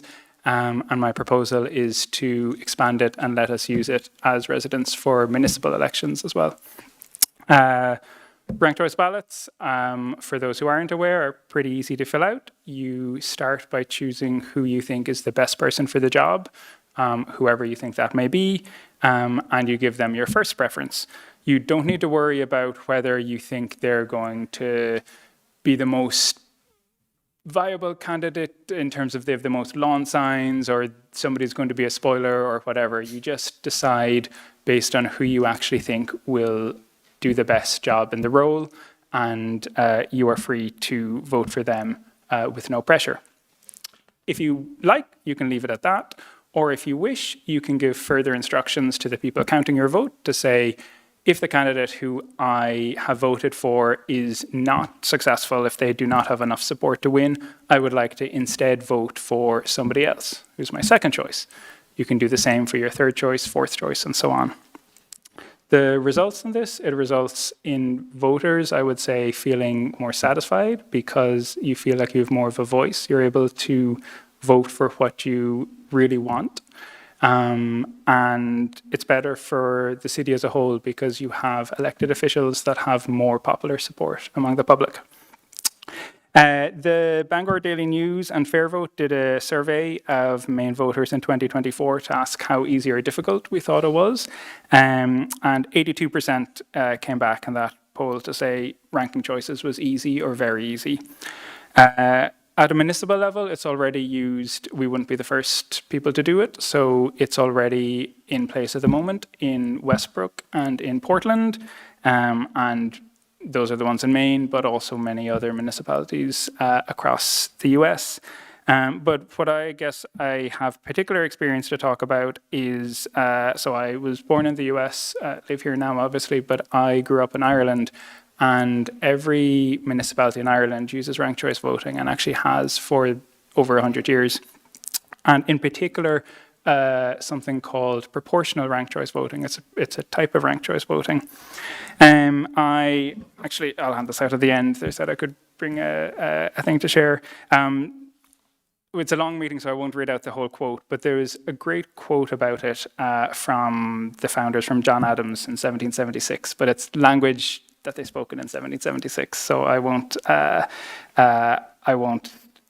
it's on there, I won't go through all the details, but in modern language, proportional ranked choice voting or proportional representation, it's the idea that seats should match votes. So, for example, if roughly a third of us value a certain thing and vote a certain way, then that group should get about a third of the representation. If half of us do it, about half of the representation. It sounds like common sense. I think a lot of people would feel that way, but it actually doesn't happen necessarily under our current voting method. And to give an example, and I guess here's a happy example, but imagine we suddenly got a giant windfall. Suddenly the coffers are full and Augusta has a load of money and we're deciding how to spend it. And different residents will have different ideas for how to spend it. So let's say in this imaginary example, some of us say we should top priority repair potholes. We need to repair every pothole. It's a huge issue and that's what we should spend our funding on. And another group say we need to open a new park. And another group say we need to cut taxes. And everybody goes and votes, and let's say half of the voters vote for the candidates who want to fix the potholes, and a quarter vote for the candidates who want the park, and a quarter vote for the candidates who want to cut taxes. So if we're electing, let's say, 4 at-large seats, then I think a lot of people would say the fairest result, if half of us vote for this, a quarter for this, and a quarter of this, would be to say there should be electing 2 councillors who want to fix the potholes, 1 councillor who wants to build the park, and 1 councillor who wants to cut taxes.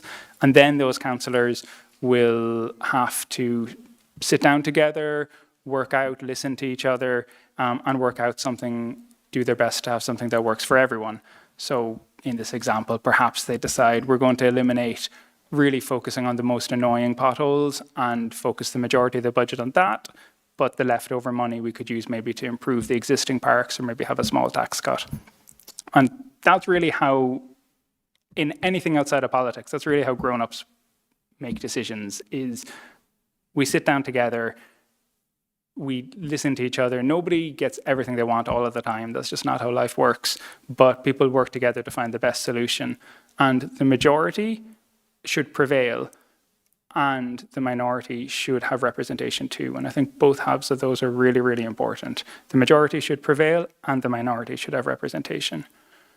But to bring it all back, under our current method, voting method, the results wouldn't be like that. In this imaginary scenario, what would happen is the pothole candidates would win all of the seats and would think we have all of the support, even though they only represent half of the voters. They are the biggest group, so they deserve to have the most seats. They deserve to have the biggest slice of the budget, but they don't deserve 100% of it either. So what we'd want is a method that gives every group a fair say in proportion to its level of popular support. The quote from John Adams talks about being a portrait in miniature of the people at large. It's a famous quote. And that's exactly what ranked choice voting does. It does something really special when it's applied to at-large seats. It provides this proportional outcome where seats match votes. So to conclude, I would propose that Augusta unlock these benefits for us, for our residents, by adopting ranked choice voting, including proportional representation for the at-large seats. I'd be delighted to speak with anybody who wants to talk about it further, either anybody on the council, anybody in the audience, and just wanted to say thank you for taking the time to listen to the proposal. Happy, I don't know if there's any questions, but happy to do any questions. Let me ask, any councillors have questions? Councillor Sinkowitz. Thank you, Mr. Mayor. Hi, Cormac. Thank you for being here tonight, and I've seen your face in the audience before, so thank you for being civically engaged in your community. That really, it means a lot. I'm very interested in learning more about this. I think what the arguments you made tonight are really compelling, that our council should represent the community at large, and that anything we can do to get closer to that is a good idea. So I think this is a great start of a conversation, and I'd be very interested in continuing it. Thank you. Any other questions? Don't see any. Well, thank you. Thank you for coming forward, and that's nothing we've talked about before, so. Yeah, thank you for your time, and thank you, everyone. All right, thank you.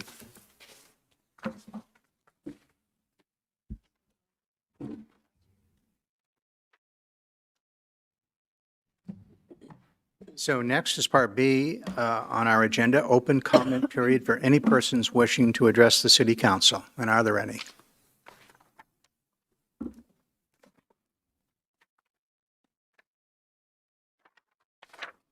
Please identify yourself and let us know where you're from. Yep. My name is Nicholas Blanchard from the city of Augusta. Good evening, members of the city council. Thank you for allowing me to exercise my First Amendment right to petition the government for a redress of grievances.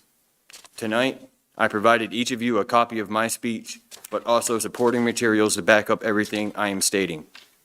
I would like to begin with a Bible verse, Ephesians 6:12. For our struggle is not against flesh and blood, but against the rulers, against the authorities, against the powers of this dark world. Amen.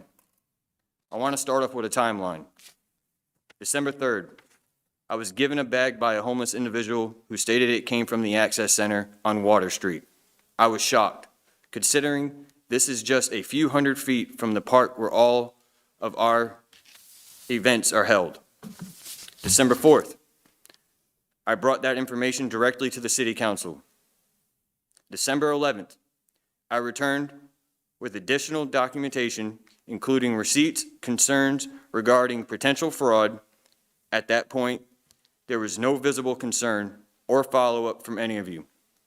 After that, I began publicly speaking and posting about the Access Center and the things that I've been seeing, tagging Courtney Allen in her official capacity as the executive director and city council member.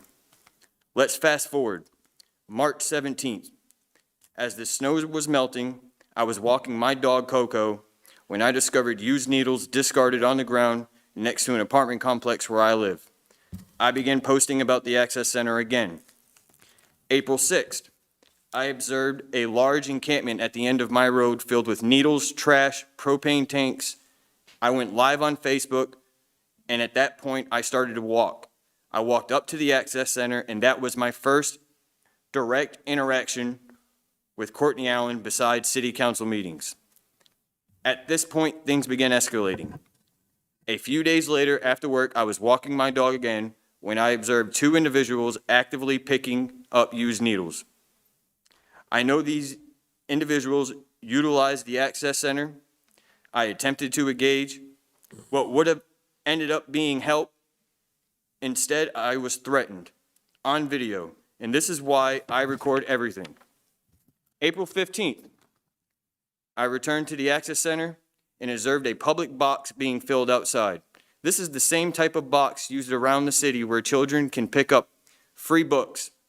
However, this one also contains items such as Narcan, Plan B, for anyone at any age with no supervision to just walk up and grab.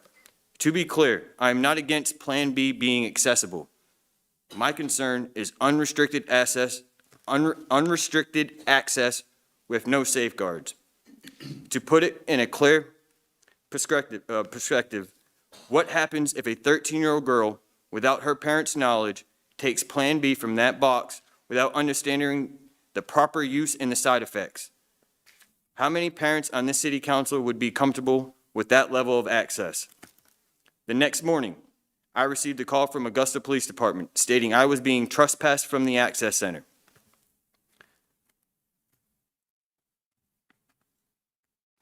And was asked to come by when I got off work. I offered for the officers to bring the paperwork by my workplace. At that point, I was told they were too busy and to stop by on my way home. This is important.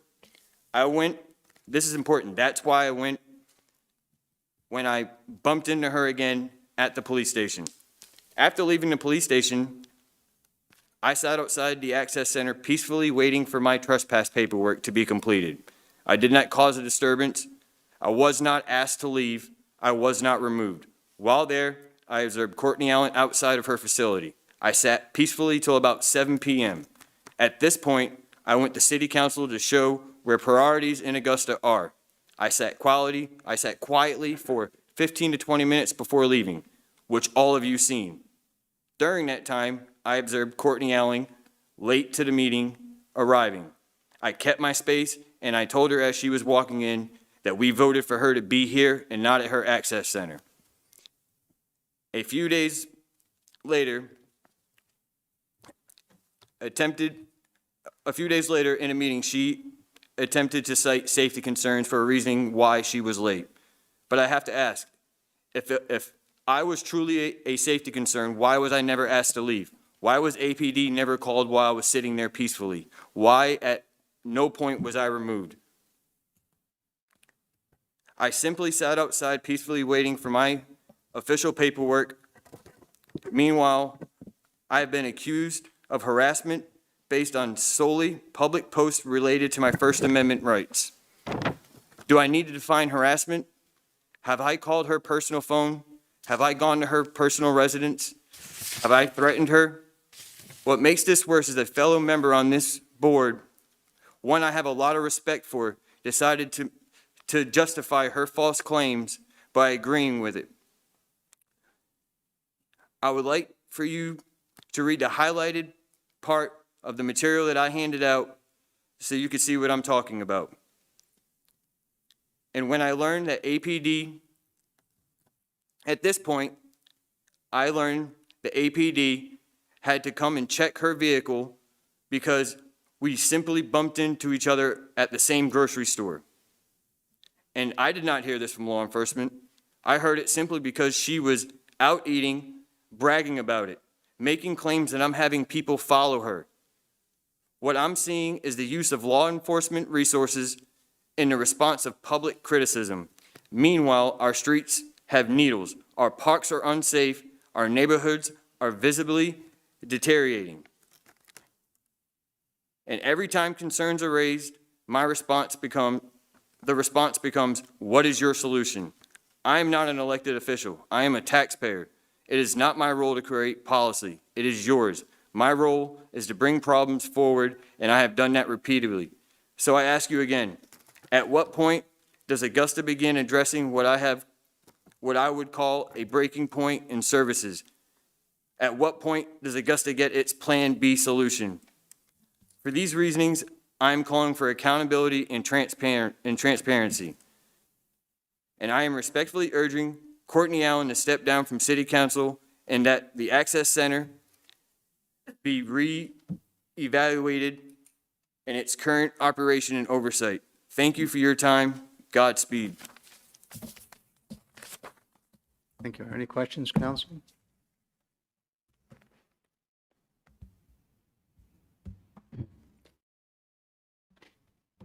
All right. We're still at Part B, open comment period for any persons wishing to address the City Council. Are there others? All right. We'll move directly to Part C then. Items for discussion submitted by the council or the manager. First is the rebranding initiative. Mr. Manager. Thank you, Your Honor. I'll have our staffer, Haley Govin, come and Corey, Corey Bilodeau join us as well. And I should have listed Councilor Morris Pauley as well as our champion from the council on this work, the good work that they've done too. So I'll turn it over to the group. I don't know if Councilor Morris Pauley wants to start out or Haley, but I'll leave it up to all of you to catch us up on the exciting work you've been doing. I can go ahead and start. All right. So about, 3-4 months ago, we started down a path in regards to rebranding. The importance of the rebranding was primarily for ADA compliance and our ability to help those who have difficulty in reading to see things through ways in which they do or they have mechanisms that read to you. So our current brand is not ADA compliant, especially underneath the new federal rules. So that was the first thing that kind of brought this to our attention. The second thing that also brought it to our attention is that we have not gone through a rebrand here in the city for quite some time, and that our brand is a little antiquated. So we got together and we started talking in regards to what those needs would be. we issued an RFP, and we had quite a big response from that RFP. And so we went down through each one of them. We were able to kind of place them into tiers. As a council, we agreed that a allocation of about $10,000 was where we wanted to start with that budget. When we looked at those tiers, though, there were a number of individuals that were above that, and there were a few that were below that. So they ranged anywhere from, I want to say, about 3,600 as the lowest, up to about 125,000 that was the highest. So it was quite a range. Going through each one of those, we brought them in to 3 different tiers. Those that were underneath the 10,000, those were 10,000 to 25,000. 25,000 or 30,000? 30,000, thank you. And those that were 30,000 and above. We went through as a group and identified those that we thought had fit the RFP the best, and narrowed it down to about 6 submissions that we wanted to go ahead and interview. A majority of those submissions came from the middle tier, those that were above the 10,000, based on the ability to comply with the ADA, and one of them did come in at the lowest. In setting up the interviews and asking further questions, the lowest individual that we had picked wasn't able to really meet the ADA requirements, and so that really left us in the middle tier. We went through and we interviewed the 5 that remained, and we had some really good interviews, and we have, as a team, we chose the one that we felt was the best, that scored the highest based on our RFP. And so we are here to kind of review who we've picked. And there is, of course, like I said, the tier was from the middle, so it was above the 10,000 that the council had allocated. I think that the individual that we picked is a Maine-based company. They have done a majority of work here in Augusta and Central Maine. From a marketing point of view, they had some really good work that really stood out. And from an ADA point of view, it was very clear that they had the ability to meet the requirements of that RFP that we had issued. So the total cost of it is around $21,000. So that's $11,000 over what it is we had allocated. I know that we had discussed this is certainly a huge economic piece that will drive. My hope is that it will drive our ability to market Augusta a little bit more with a brand that is modern and yet can also grow with us as a city. And so we have looked at some TIF dollars that are available to make up the remaining from that. And I think that, you know, it was really interesting tonight to hear a lot of individuals that came up and spoke talking about the need for economic development, the need to market Augusta, and I've been a pretty big champion of wanting to really market Augusta and bring in new businesses, new people, show off what it is we have. And so I think it's important that we have a brand that is modern, that allows us to do that comfortably and proudly. And so the individuals that we picked were Portland Design Co. And like I said, they've done a lot of work here in Augusta. So that's where we're at, and we'd be happy to answer any questions. If they were retained, what would they do next? What would they do for that money? So they have a 4-phase process. The beginning phase, my name is Haley Govan. I'm Director of Communications and Marketing. So the firm that we had selected, if we do award this bid to them, they have a 4-step process. It largely starts with the public engagement aspect and brand discovery. They really look at what we currently have that exists. In my professional opinion, we don't currently have a brand. We don't have a unified brand. Just out of necessity, every department has kind of created their own. You'll see that with our social medias, our different letterheads, our different business cards, etc. So they'll really take scope of all of that information, and they will work with the committee that you appointed, as well as invite other people, dependent on their interests and availability, and really get a clear understanding of where we see Augusta. They do a variety of things what are the 3 words that Augusta means to you? What are the things that you want to see? What's most important to the residents? I think tonight, obviously, economic drivers, transparency, fiscal responsibility are all very important. I do just want to acknowledge the elephant in the room. I know talking about spending money during a budget time like this is a really difficult conversation. And I wouldn't be coming to you if I didn't think it was important and essential. I will be coming up on 5 years here in August. And I will say, as the marketing director, it is difficult to market the city of Augusta where we currently stand, just from a modern standpoint. Our logo in itself is not high resolution. So even when I do go out and we're trying to get digital or printed materials made, or I'm presenting on behalf of the city of Augusta, they're always having to put us in the corner because we're creating everything to be blurry. That's just something anecdotally. But the committee was really great. Corey did assist me with fielding our bids. 2 of the 4 bids that came under the threshold didn't actually exist. We're seeing some scams in our bid processes.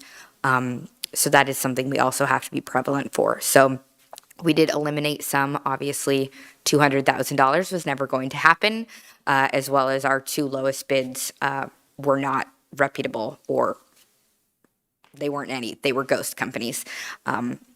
So that's where I stand. So they started phase 1. Phase 2 is they provide us with 5 to 8 examples, which my preference would be to share those with the community. So we would have a semi-voting process to get public engagement, make sure that we're going into the direction that we want to go. And then it's really refining in phase 3, and then implementation is phase 4. And just like I've said before, I'm not sure if people watching tonight have been watching the previous meetings, because this has been an initiative we've been talking about for many months. It will be a slow rollout. We will use all the existing stock that we have. We will not be throwing away or wasting anything. It will be a phased in, slow implementation process. We will be doing that responsibly. But I think, unless you have any more questions, that's as much as I have to say on that. Councillor Jenkins? Not really a question. I think you all did really, really good work. I think our current circumstances clearly bring to light that, I'm thinking there's 2 sides to every balance sheet. There's your income and there's your expenses. And if you have ample income, the expenses really aren't that much of a problem because you got more than enough money to cover them. We've always included economic growth, knowing that it is one of our most important pathways to get out of our circumstances, especially because we have, apparently, I didn't realize the number, 600 nonprofits that don't contribute to our tax base that actually own more than 50% of the property in the city of Augusta. Bearing that in mind, I think we have to shift the gear, and Councilor Lynn brought this up already a couple of meetings ago about needing to become laser focused on the economic growth of Augusta, and having a committee. And one, I think, suggestion was even that even if we took next year's, I don't want to steal your thunder, but I thought it was excellent. Do I have your permission? Expand on it a little bit, but go That's okay. About just like making that our number 1 goal, or our goal, period, next year. And what could we do if we spent the whole year just focusing on that? So this comes at a very appropriate time, maybe overdue. So I think it really, I especially having TIF dollars to support it, it's an easy decision for me. So tonight, for me, you get a win. Thank you. Councillor Lilly? Thank you. I have a couple questions. I'm not sure who's going to answer them or where we go with these, but talking about the ADA compliancy, we're not ADA compliant right now. Correct. What are the ramifications if we don't do something like this? So there are a variety. It's mostly that we are a liability. I actually heard from a visually impaired resident yesterday regarding one of these budget meetings. YouTube does our closed captionings automatically, and there was a delay. It was such a long meeting that triggered a little bit of a delay. So we have a very active visually impaired population that is in pretty frequent communication with me, which has made things come to the forefront probably earlier rather than later, which is a positive thing. So there are a variety of deadlines. A lot of the compliance regulations that they've recently passed, and it is an unmandated DOJ mandate, or a unfunded mandate, I apologize. Those are for digital assets. They're not specific for printed, but most of the marketing aspects and most of the things that we do are all converted to digital. So we need to make everything print-wise also to the standards of digital. But it basically brings us to a liability just as if we did not have a wheelchair ramp accessible to the city. It's no different than any sort of accommodation like that.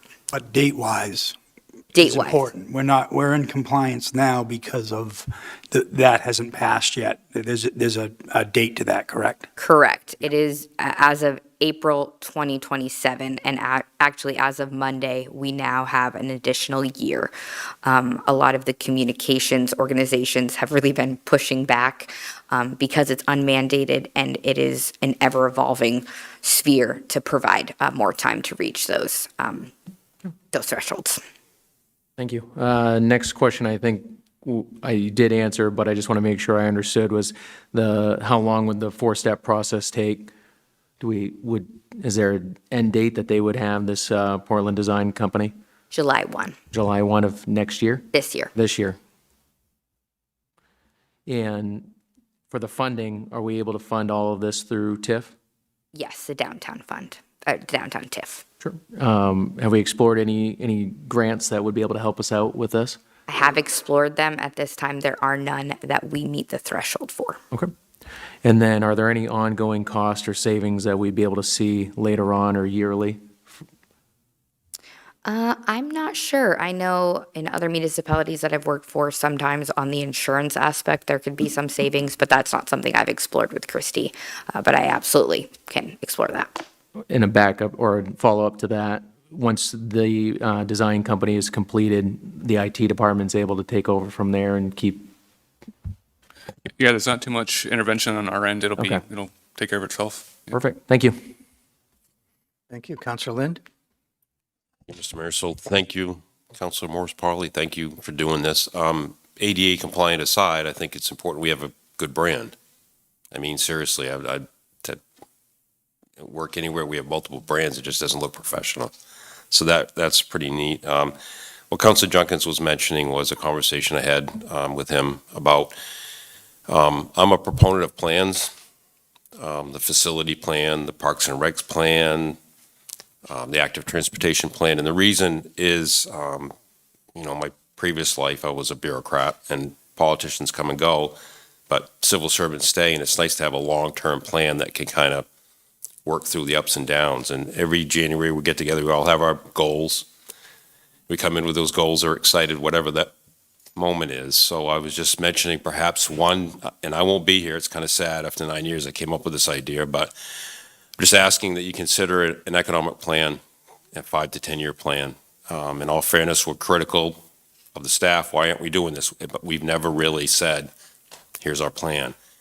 This, I think, is huge for a couple of reasons. So you're talking about the company, and I know we have rules on who we can hire and who we work with, but there's going to be a learning about marketing, learning about branding, developing relationships with these professionals is key.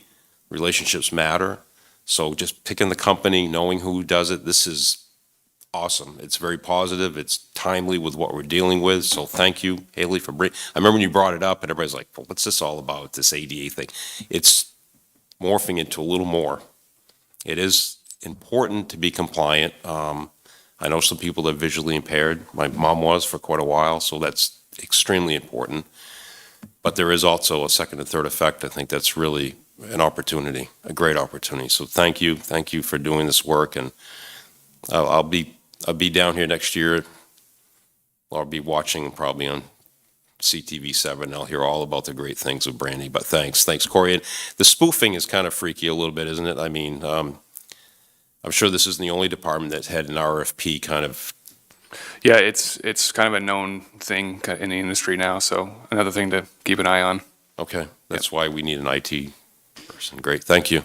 Sure, thanks. Councilor Sinkowitz? Thank you, Mr. Mayor.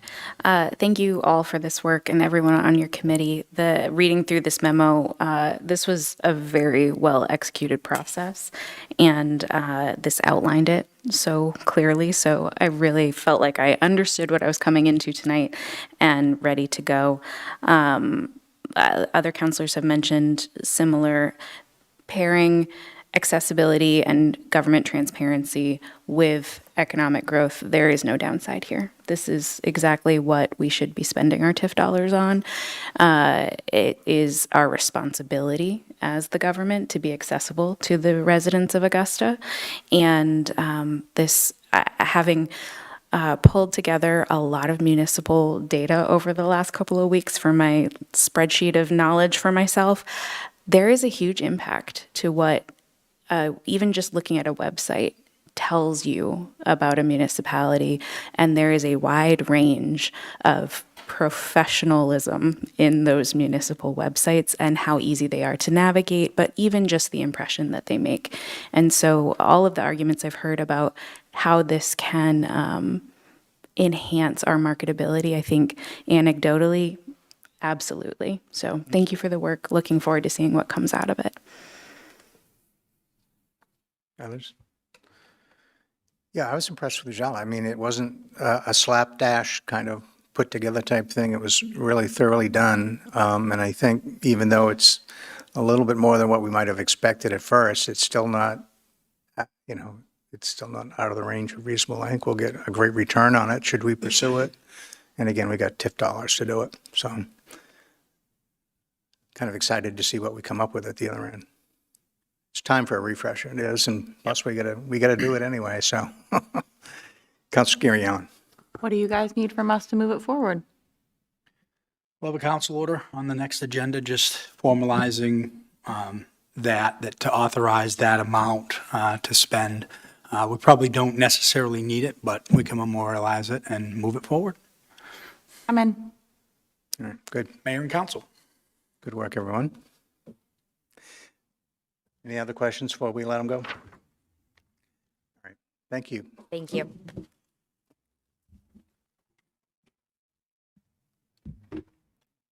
Next is the subject that we visited periodically, private and public transportation opportunity.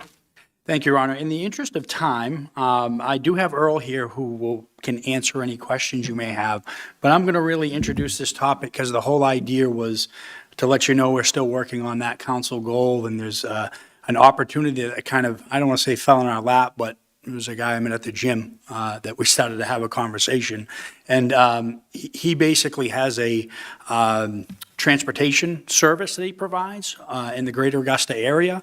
And we were talking about our transportation issue. And we've sat down with a model, a private-public partnership that we want to just make you aware of, that we've looked at. If you're interested, and I get some nods tonight, we can explore this further and bring you back some more detail. But essentially, we've talked about the transportation, KV Cap, doing our own.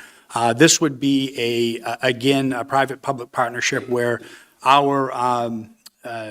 what we would provide is basically the bus, the equipment, the fuel, and payment in the drivers, which would keep our number pretty close to what we have with KV Cap and what they had for the annual costs. Obviously, there would be a little bit more upfront costs, but then they would manage the ridership. They would manage the drivers. He has more than enough drivers is working for him, which has been an ongoing issue we've heard. So obviously the more detail we hammer out we can bring back, and we would put that out. We're not really identifying the company because it would go out to everybody. There would be an opportunity if we decided to do something like this. But it is pretty consistent. It's not the price tag we had for doing it on our own, which was really expensive, but it did fulfill the need. They have an app where people can, basically sign up. They would have fixed routes where they would be doing the loops, and they could provide all those services. So we just wanted to make you aware tonight that that's something we're working on in that kind of new layer, if you will, right? Because there's not a lot out there, but at least one private company out there is interested in partnering with us. So if I get the nods, we'll continue working on that and get you some more detail, and then it's something we could probably even go out to RFP at some point when the time was right. And some good news on your hard work on the taxi license. Basically, what we did was sponsored by Councilor Gary Allen. I had an individual in my office yesterday wanting to start a cab company, and we talked about the changes and things like that. So cautiously optimistic, maybe things are changing a little bit, but that's what we're up to on your goal. Certainly Earl has some more detail of what I just talked about if you want him up here to answer questions, but that's what we're up to. And it sounds like you want us to continue with this opportunity full speed ahead. Councilor Judkins? I absolutely think this should be in the mix. I'd like to hear as much about it as possible. There are questions. I don't know if it would be a little probably premature for Earl to sit down tonight and go through things. I'd rather kind of really get all the info at once and maybe have another informational meeting where we would bring this all complete right out, because this sounds more than intriguing. The individual, if I may, is actually willing to come in and speak at a informational meeting, so you'd be able to ask specific questions and things like that. So maybe that's the If next. the cost is low, but the next key to that, to me, and I know many people have talked about this, is the reliability of the current circumstances. So, if we could keep the cost a little less, but gain that confidence and reliability that it's actually functioning and working well for our citizens, that would be a wonderful thing. Is it fair to ask about where we are or where we're not with KV Cap? Well, yeah, Earl had a conversation as recent as yesterday or today, so he could give you an update. Thanks. Good evening, councilors. Mr. Mayor, City Manager, Earl Kingsbury, Director of Community Services. So I did speak with Kirk Bellavance today from KV Cap. He's been moving forward with his proposal. He petitioned DOT to get a waiver. The grant money that they have right now is earmarked for on-demand service, and he just wanted to get that changed over to a flex route service. And I think he said that he got that approval today. He's been working with Moving Maine as far as marketing and, let me see, marketing and doing some needs assessment studies. He thinks that he'll be going to his board early next week, the 1st of May. And then he would be ready to bring a proposal to us, hoping that it's something that he could get going early in the summer or midsummer. So, and, speaking with the individual that Jared and I spoke with, he's on the same timeline. He thinks if this is a go and council likes it, it's something that he can get up and running very quickly. He already has all the drivers. The difference between the two is the private-public partnership. We would own all the equipment and the infrastructure. He would provide all of the drivers. We would pay a management fee and we would pay for the drivers, but he would manage the entire system. It would have one shuttle bus for one route, but it would also include ride share. And if people are uncomfortable with using an app like Uber or Lyft, you could actually call too. And he said he had numerous drivers within the area, and ride share would pick people up right at their house and drop them off at their location and then bring them back and forth. So the idea of a lot of drivers doing ride share, if some folks aren't comfortable with an app and just want to make a phone call, that is an option that was available. As a matter of fact, he received one while we were sitting there speaking with him, and he was able to, accommodate almost immediately. So both options will be a little bit different, but certainly we'll have some choices to make. Do you know enough about this most recent proposal, who sets the rates? I think the rates were fairly inexpensive. Yeah, it was really low is what he was looking It's at. like $5 for the ride share ride, and maybe even $5 for the shuttle bus.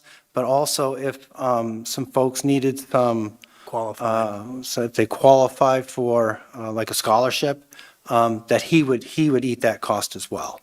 So that wouldn't cost the city any extra money. Yeah, we can certainly have him come in. He wasn't available tonight, but that's something that sounds like I suspected would be of an interest, and he could talk more about the concept as well with you all. So we could set something up. Others? I think we heard from Councilor Judkins, but I suspect everybody's anxious to explore all reasonable possibilities. We'll keep going. Yeah. Thank you. Yeah. More options always bring a better result. Thank you, Ron.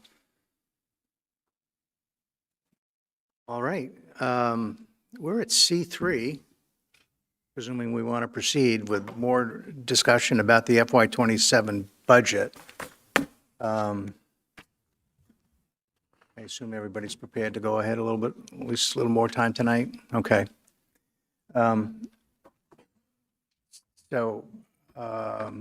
Maybe we start with some of the information that was shared by the city manager and the school superintendent. Is that where you want to, that'd be a logical place to start? I can kind of give an overall of where we're at. So the wrap up just a few nights ago with the school department and the city side, if you recall, the takeaways for all of you were the superintendent and I to get together and look at some models of costs and specific reductions to get to 10%, 5%, and 3% was the direction we had from the council. So both of us have provided information. Obviously, with the superintendent, these are just kind of overarching, and in his email I sent you, these are kind of concepts that he's gone through. He would obviously go back to his board. They have a meeting next week, so nothing's been approved on their end, but to kind of give you an idea of what the school would be looking at with those amount of reductions. And certainly on our side as well, I've provided a memo that basically breaks it up into 3 scenarios with the, kind of the first part. And again, I guess I should back up. The percentages to get to 10% would be splitting the reductions evenly, right? So the first reduction to get to 10%, from 21% to 10% would, each, the city and school would reduce our budgets, each $2.3 million for a total of $4.6 million gets us to 10%. To get to 5%, each of us would reduce our budgets $3.3 million, or a total of $6.6 million, gets us to 5%. And the third scenario is each reducing our budgets 3.7 million, which would get us to 7.4 million total. So I've provided, and so has the superintendent, kind of where those land in each scenario. And what we would be looking at specifically in reductions. So my thought process, again, was to give you something, and obviously that was emailed to you late last night. You didn't get hard copies till today, so I know that you haven't had a lot of time to go through this, but to get you thinking, and again, the whole goal on both the superintendent and my side would be to, kind of get an idea of what's on the table, what's off the table, where you would like to all, as a majority, end up. And the whole idea, for timing-wise, the mayor and I were talking earlier, obviously, we still have some time, even though the appropriations resolve will be on the next agenda. We've done this before. It's not, actually, I don't remember, this is my 4th budget that we haven't changed the appropriation resolve at some point in between the reads. So this is actually not uncommon. If you don't come to a consensus tonight, and there is a follow-up meeting at the first of next week, we could still have an appropriation resolve on there of where I kind of have an idea. We know we're at 16% without any cuts at the school. So an appropriation resolve could reflect that and certainly be changed within the 2 reading timeframes. So obviously the goal would be to get, that a final appropriation resolve for next Thursday, but it doesn't usually happen, so I don't want you to feel that that's unheard of, that it wouldn't change a little bit in between. And obviously, that's all for timing to get the appropriation resolve approved in a timely fashion for absentee voting and for the election itself. So that's why the timing is set the way it's set. So that's kind of where we're at, and obviously I'm here to answer any questions. The business manager's here from the school department, if you have any numbers questions for her, and that's what I have. I had a real quick question about what we got from the superintendent's office. I was trying to mesh these 2 documents, but obviously if you just look at the date, the one-pager was talking about what happened last year's budget, I think. Is that right? That's right. Okay. That's right. Yeah, it's the 2-pager, the spreadsheet is where he has the potential, it's labeled potential budget updates. Yeah, okay. Counselor Sienkiewicz. Thank you, Mr. Mayor. City Manager Mills, can I clarify something? Without any school cuts, we're at 16% in that needs from taxes line right now? That's with a reduction of 2.5 million on our side. And that is the 850 in revenues discovered, the 1.1 on our second page. Yeah, that would get us easily to where we would need to be at the 16%. Okay, so when we're talking about that end of 16%, that's what we're talking about. When we look at the school side, if we do this and add these cuts, we would continue to drop below 16%. That's right. If they say they came in at a $2.5 million cut, that would bring us to that 10% mark. I appreciate that. Looking through this, one thing I would highlight that I don't know if I recognized it last time, many of these things, I think, were either the revenue that was found through, or I think it was Ingrid. Thank you, Ingrid, for finding the TIF dollars for the paving, and then some things that along the way were trimmed in the budget. The reduction of single-stream recycling at Public Works. Recycling is the thing, right? Every time I'm out, I hear that people want recycling back. So I would want to highlight that as something to consider, and that's those 2 lines in red, the contracted services and the solid waste disposal. Yeah, that would be the reason why I highlighted that you would get the most questions from the public. The rest of those would be behind the scenes reductions that obviously we could absorb, and it would just be not as much work being done on the back end. But yeah, if we took this single stream recycling out of Public Works, you'd be getting phone calls. So I wanted you to know that. It's a significant reduction if we were to do that, and we would still have Hatch Hill as a source. So just something to keep in mind. And that would be both of those lines, the solid waste disposal and contracted services. So we're talking $47,400 a year. 52, right? 52,000? Oh, yes. Yep. Thank you. Councilor Lynn? Thank you, Mr. Mayor. So a couple of things. First, I want to thank the city manager and the superintendent for putting these models together. I want to be clear, and I think most people know this, that we can't pick line items from the school. That is against state law. We set the amount. This helps me understand the impact and the risk, but that doesn't mean that we're making the decision. There was a lot of talk about the reintegrated specialists. I hope I got the title correctly. That's not our decision. That's the decision of the school board. Obviously it's at risk, and that helps. I just want to talk about one thing that keeps coming up. Every year we go through the budget and you hear feedback from people, and you hear common threads, and you kind of know it's an effort of a group of people on behalf of one thing. Tonight we heard a lot, school, parks, library. But the library's standing out this year for me in a strange way. I'm going to try to articulate as best I can. I'm getting calls from people that are concerned about the library from all different manners. I had a call today from someone that really surprised me. So the library is coming up in different ways, different people framed differently, different needs. So, for me, I've gained an appreciation for the library this year after 9 years I didn't have before, just because of the different ages, the different views of it. So, Saturdays and evenings are important with the library, I think, for access.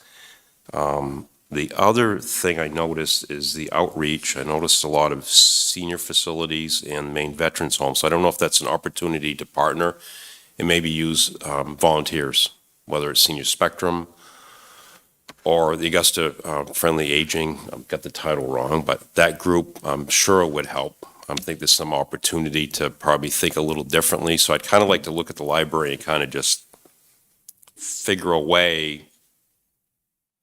I just would like to get creative with the library and see if we could do a little bit of work on trying to change it. It is different. I'm still trying to understand the trustees and the role of the Friends. I don't know if the Friends could lean in, but I'd like to kind of just drill down a little bit on that. I hate to say this, my library card expired. I went and got a new one. I've learned a little bit more this year than I did before. But again, today I got a call from an old friend. It surprised me. I had a classmate of mine stop me in the supermarket. I can say my oldest son called me a couple times. I've had some emails on it. And again, it's a variety of people that reach a broad spectrum in the city. So that's the one thing. The second thing I want to ask, through the mayor of the other councilors is, we got an email at 10:33, I think, last night. That was from the city manager. Thanks for working late. I love it. You're salaried. That's good. You work the job, not the hours. Oh, I couldn't put in for overtime.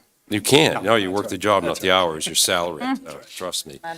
So, I had a chance to go through this, but I don't know if it's fair for everyone that may have been working today. There's a lot of stuff here, and I don't know. I would be an advocate for another meeting to have some time to digest this. And plus, I took notes from the public testimony. I'd kind of like to digest it. So I'm not in favor of trying to jam this through this late.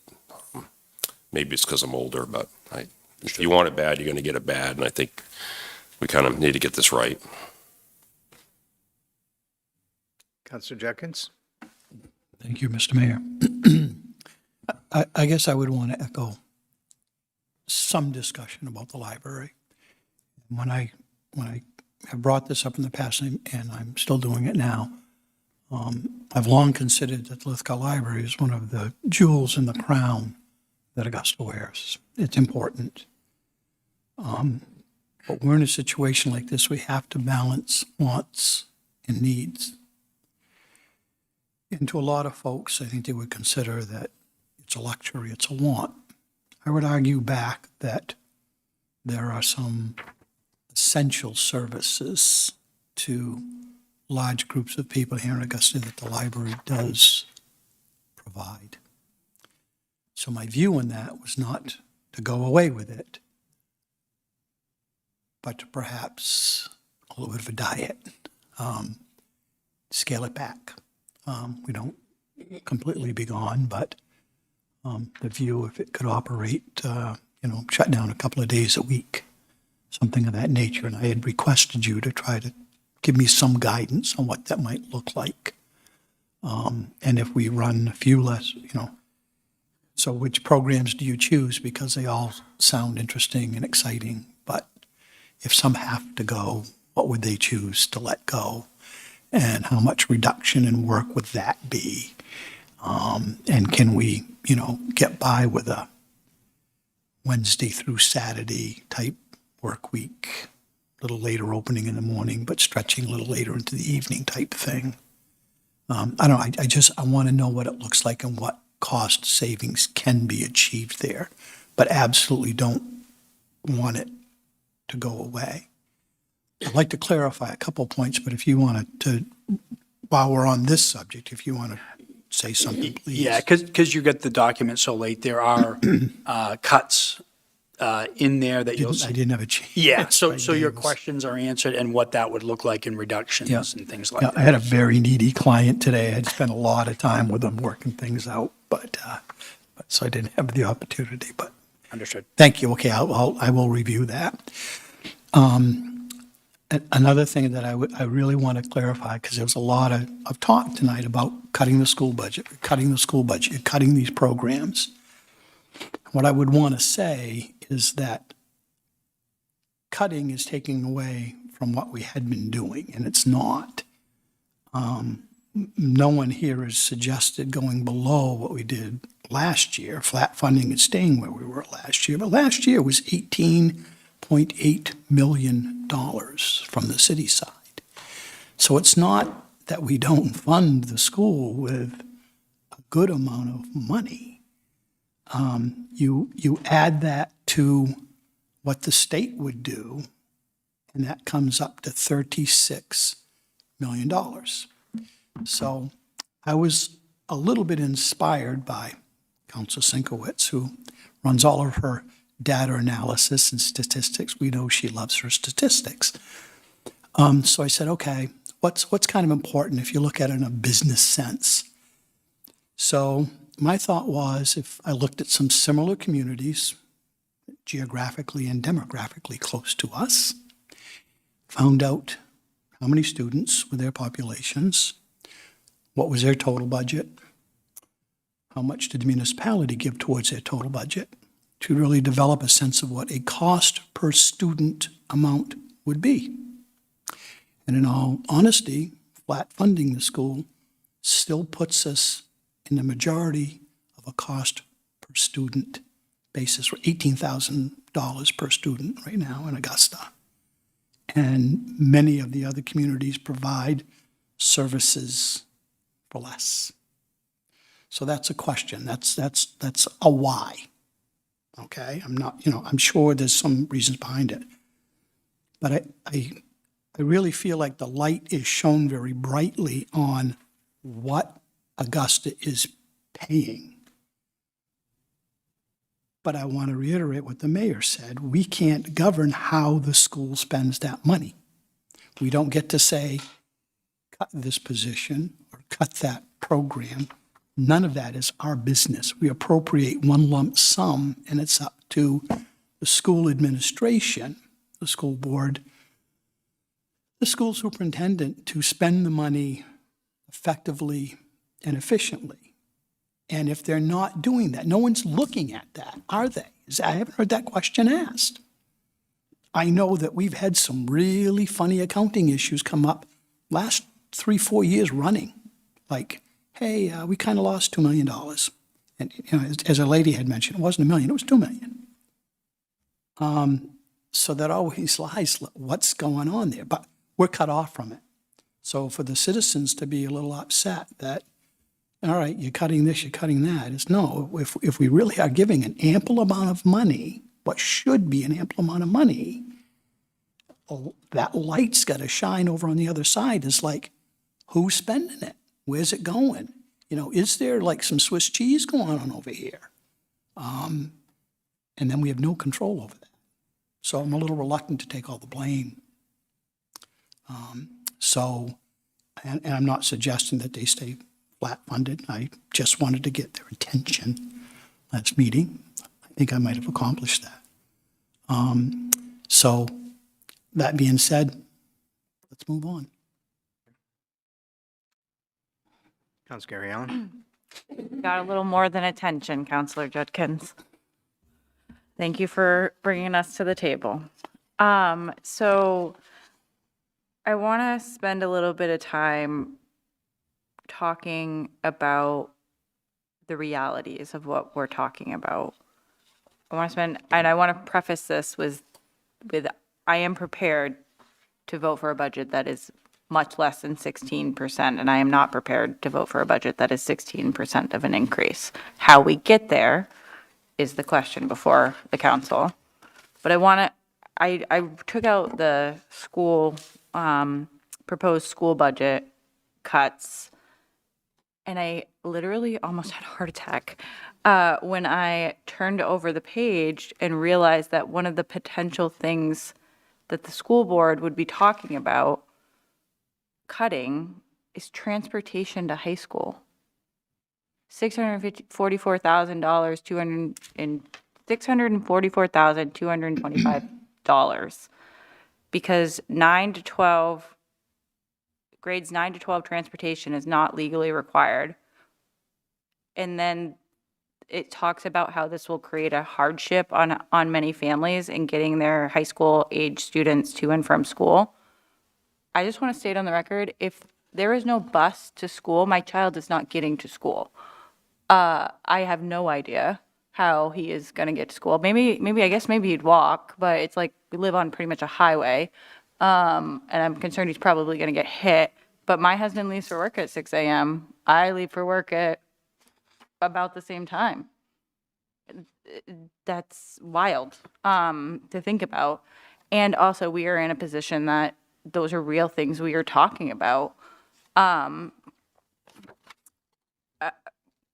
That's where I wanted to start with the school board is like, I know we won't tell them which ones to go for, but that was one of the extreme ones for me. There's also pay for play on here. We're talking about pay for play. We're talking about requiring our Coney football teams members to pay to play Coney football.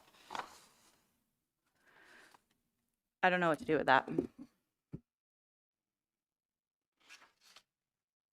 Council Sinkwitz? Thank you, Mr. Mayor.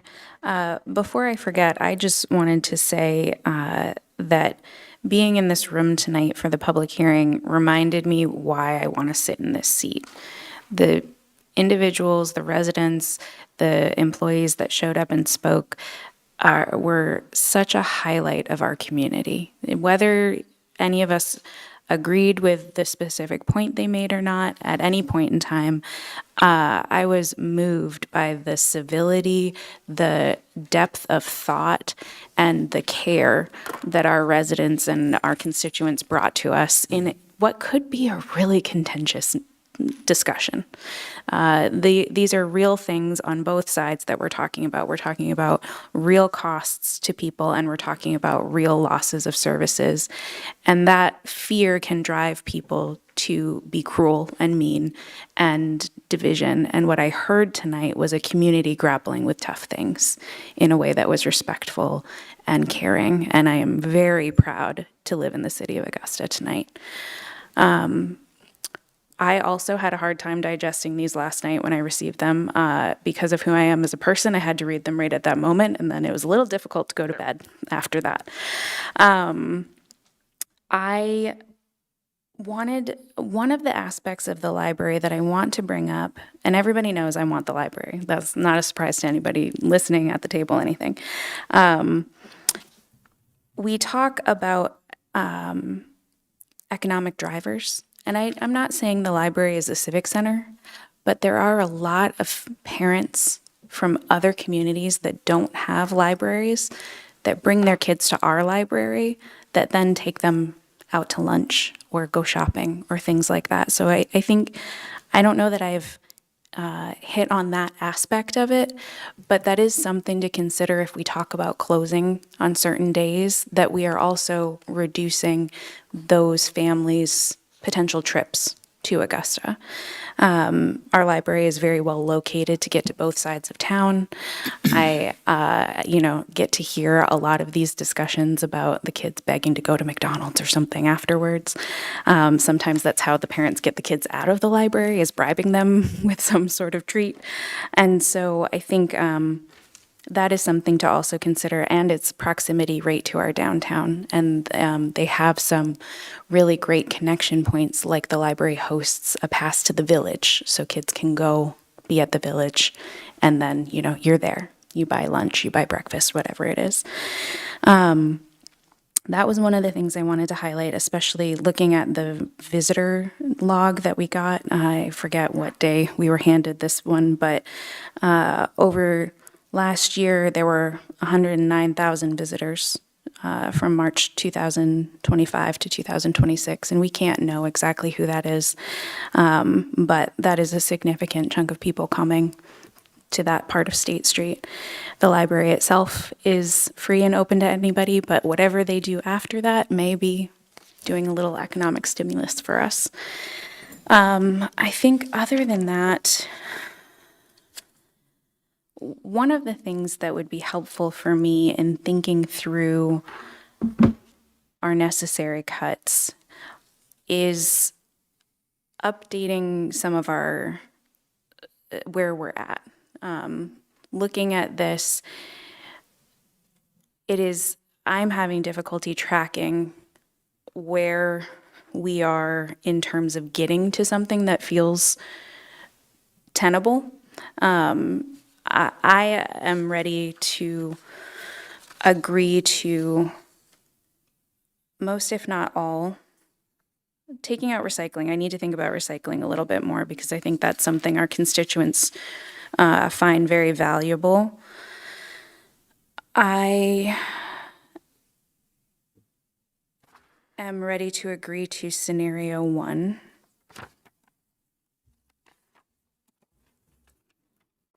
On the city side.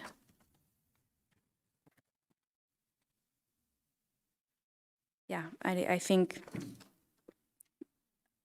we likely have to do more than that, but I know often we start chipping away, and I'm good with that, except for the recycling side of it. On the school side,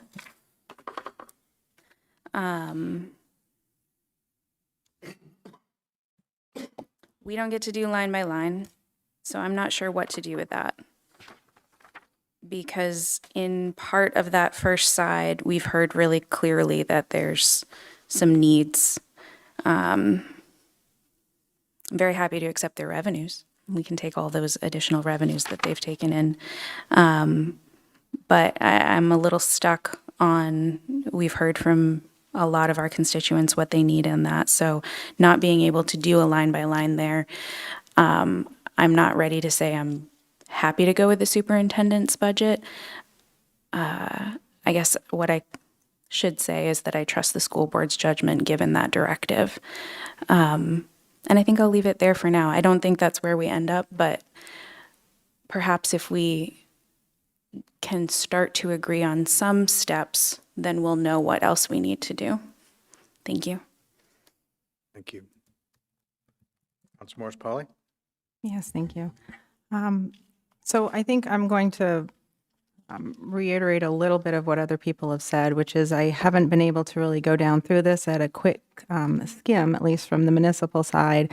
I think there's some good ideas and I think there's some not so good ideas. And so, kind of going down through those and determining where the balance is on all of that would be great. From the school side, where we don't really identify what line by line. I do want to say, though, that in reading it through it, I was a little bit shocked. And the transportation was one thing that stood out for me. And I think where I was shocked at it was more that in a lot of this, these cuts put more challenges for the taxpayers versus challenges for the professionals who the taxpayers are paying.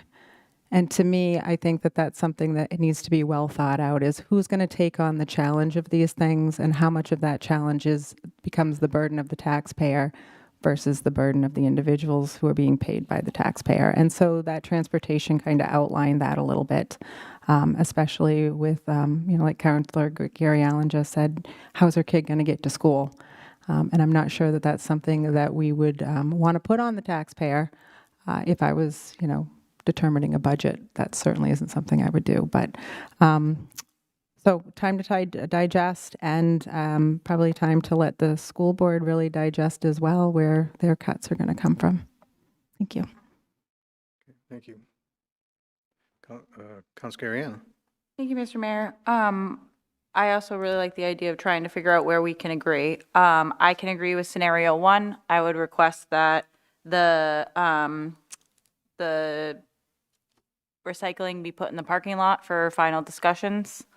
I would also propose that that the starting point for the school board would be to match us in our cuts. So $1.2 million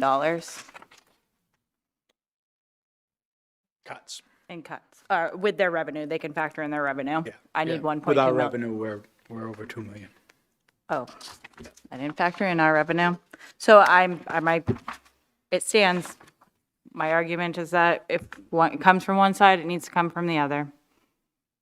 We're at about 2.5 with what we've discussed so far, so.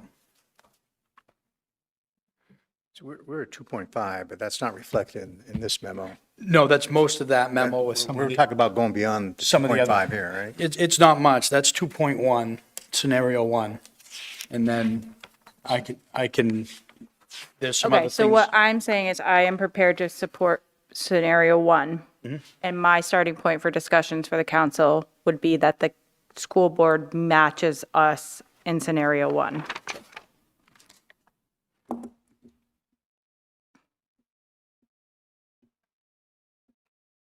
Council Lynn. Thank you, Mr. Mayor. So, I think Mr. Tracy just walked in. Hi, sir, how are you? If it's okay, I'd like to kind of just discuss the high school transportation issue to learn a little more, if that's all right. Answer a few questions? As a resource?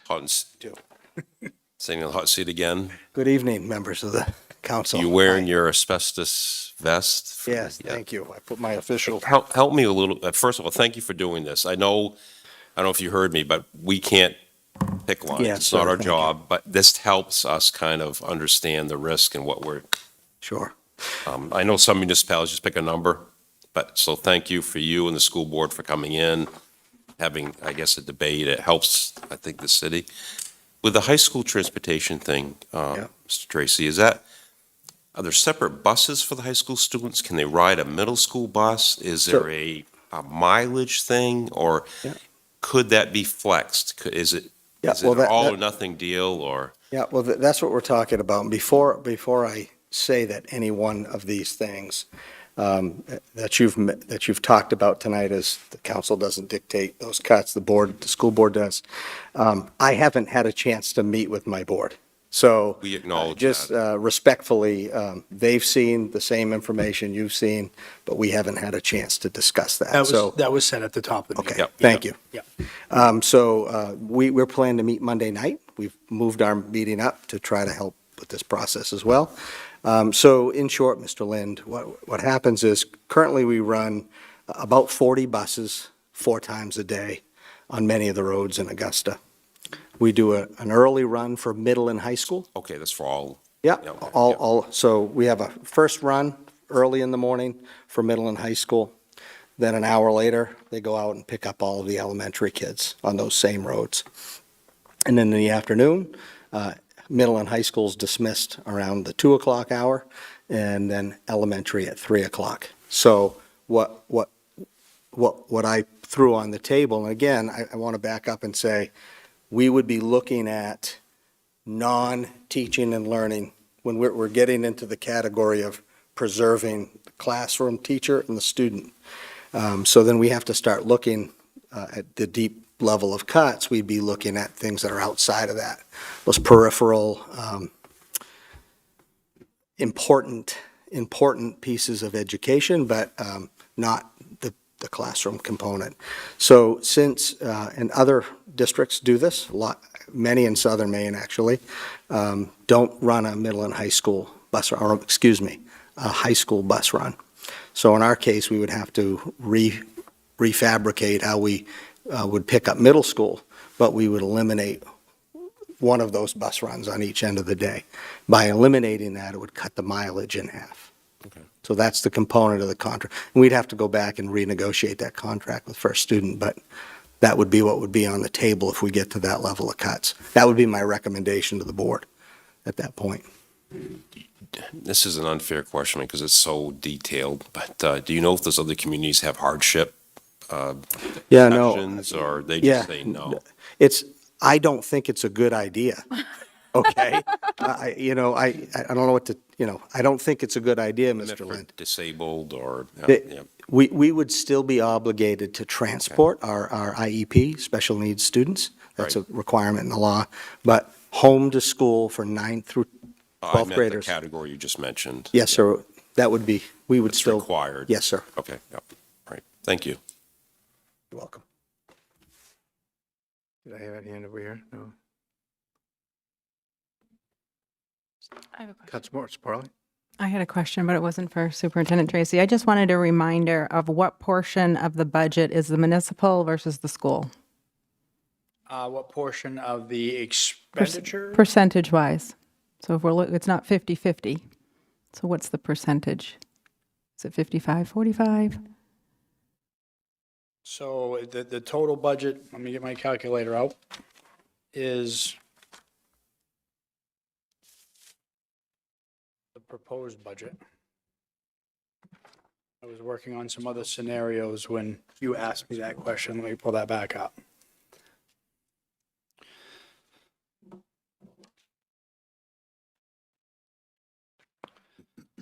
$97,874,523. 49, 30. Ingrid, if you're faster, go ahead. I already have changes in mine. I know. Yeah, we're 50.4% of the budget, so they're presumable, it's about 50/50. Okay, thank you. Yeah, talking about the expenditures. And no, and that's incorrect, because I didn't calculate county either. County's in there as well, so I would have to reduce, we're 50. County's about 8. County's about 8, so they're the rest. I would have to do that. 42? Two. Yeah. So they're about 42, I'm Thank sorry. you to the Augusta you. Adult Ed. 50, 42 in county.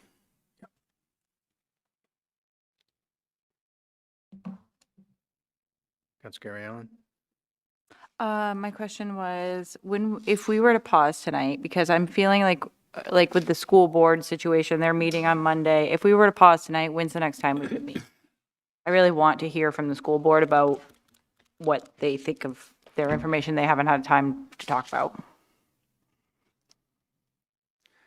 I mean, I suppose a scenario could be that if the school board meets on Monday, then presumably they could come back to us with the amount of cuts they feel comfortable with. And then No one's comfortable. Pardon me? No one's comfortable. That's a bad choice of words, isn't Yeah, it? Or just Okay. the results of their discussion. there you go. We could meet on Tuesday. However, we would already have you got to keep in mind, we already have appropriation resolve because the council agenda has to be out 48 hours before the meeting. So we'll already have an appropriation resolve that's not reflective of what we've finally discussed, which is fine. We can do that. But you just keep that in mind, that will go out and as a council agenda. And then we could meet on Tuesday, and then by our first read on Thursday, we could make a motion to, presumably, we would finalize everything on Tuesday when we meet. We could, there could be a motion to amend, and we could make the numbers where they're at. But you are up against a bit of a time crunch with looking at that. Because we can't move our first read back because we have to, it's got to be ready for the absentee ballot. That's right. Done that before. No, you've waived the second reading is what you've done before. We've amended the first one before. Oh, yes, yes. No, I'm sorry, you can amend the Amended first one. before, Yep, yeah. yep. Actually happens if we're not done yet by that deadline. Has that ever happened? Yeah, what will happen is that any absentee ballot that's casted without us approving the appropriation resolve will be not counted. It'll be held, and then the people will be called back, and they'll have to vote again. Oh, that's bad. Yeah, so it affects voting. Interesting. Okay. So I think it boils down to Monday or Tuesday night. I mean, I'll be here. Yeah, either one's, obviously, I work for all of you. If you tell me to be here, I'll be here. What time's their meeting?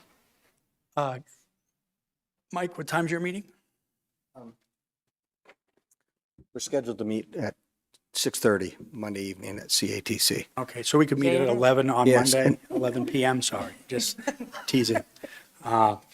So, yeah, no, I think it would work if you're prepared, digest everything between now and then and what they come back with as a result on Tuesday of their meeting, and then we're ready to go to work. Do you want to add something? Well, my sense is, and again, I just work for the school board, they will make these decisions. My sense is they haven't wanted to make any cuts, any reductions, and that's why, why they held to the position they were in. So I heard Councilor Gary Allen. They may not after you meet Monday. Right, they could say, so I think a little more guidance from you.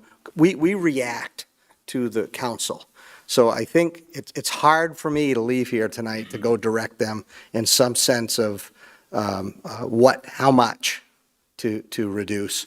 I heard Councilor Gary Allen mention matching what the city comes up with, like I know my business manager's been calculating along with the city manager there. So if that, that's the kind of guidance I think I would request so that I could work with the board Monday night. That's my proposal.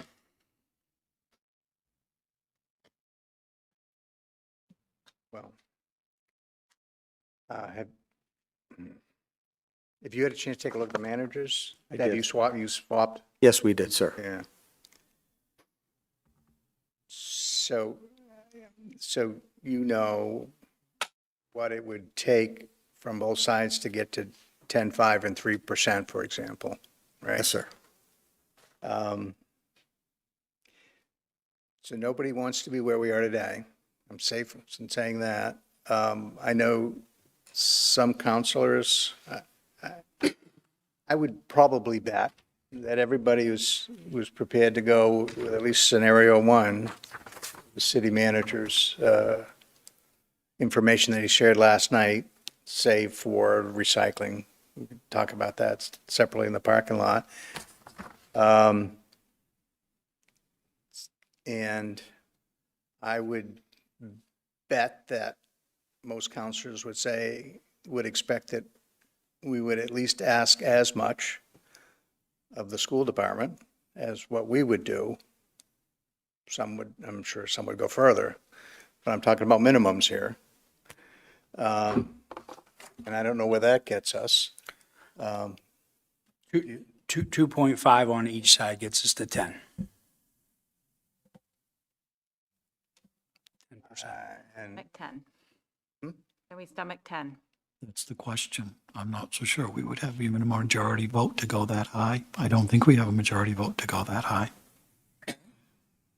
Let's keep going.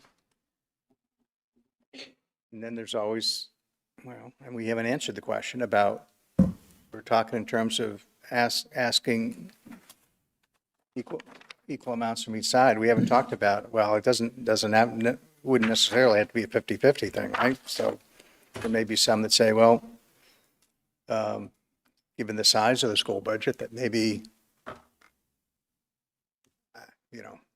I'm just speculating here, just trying to move the discussion along, but Maybe where we left out the county, maybe the thought should be that 42% of it comes from the school. That's a thought. I mean, maybe it comes out more heavily out of one side than the other, after we get a chance to digest that now.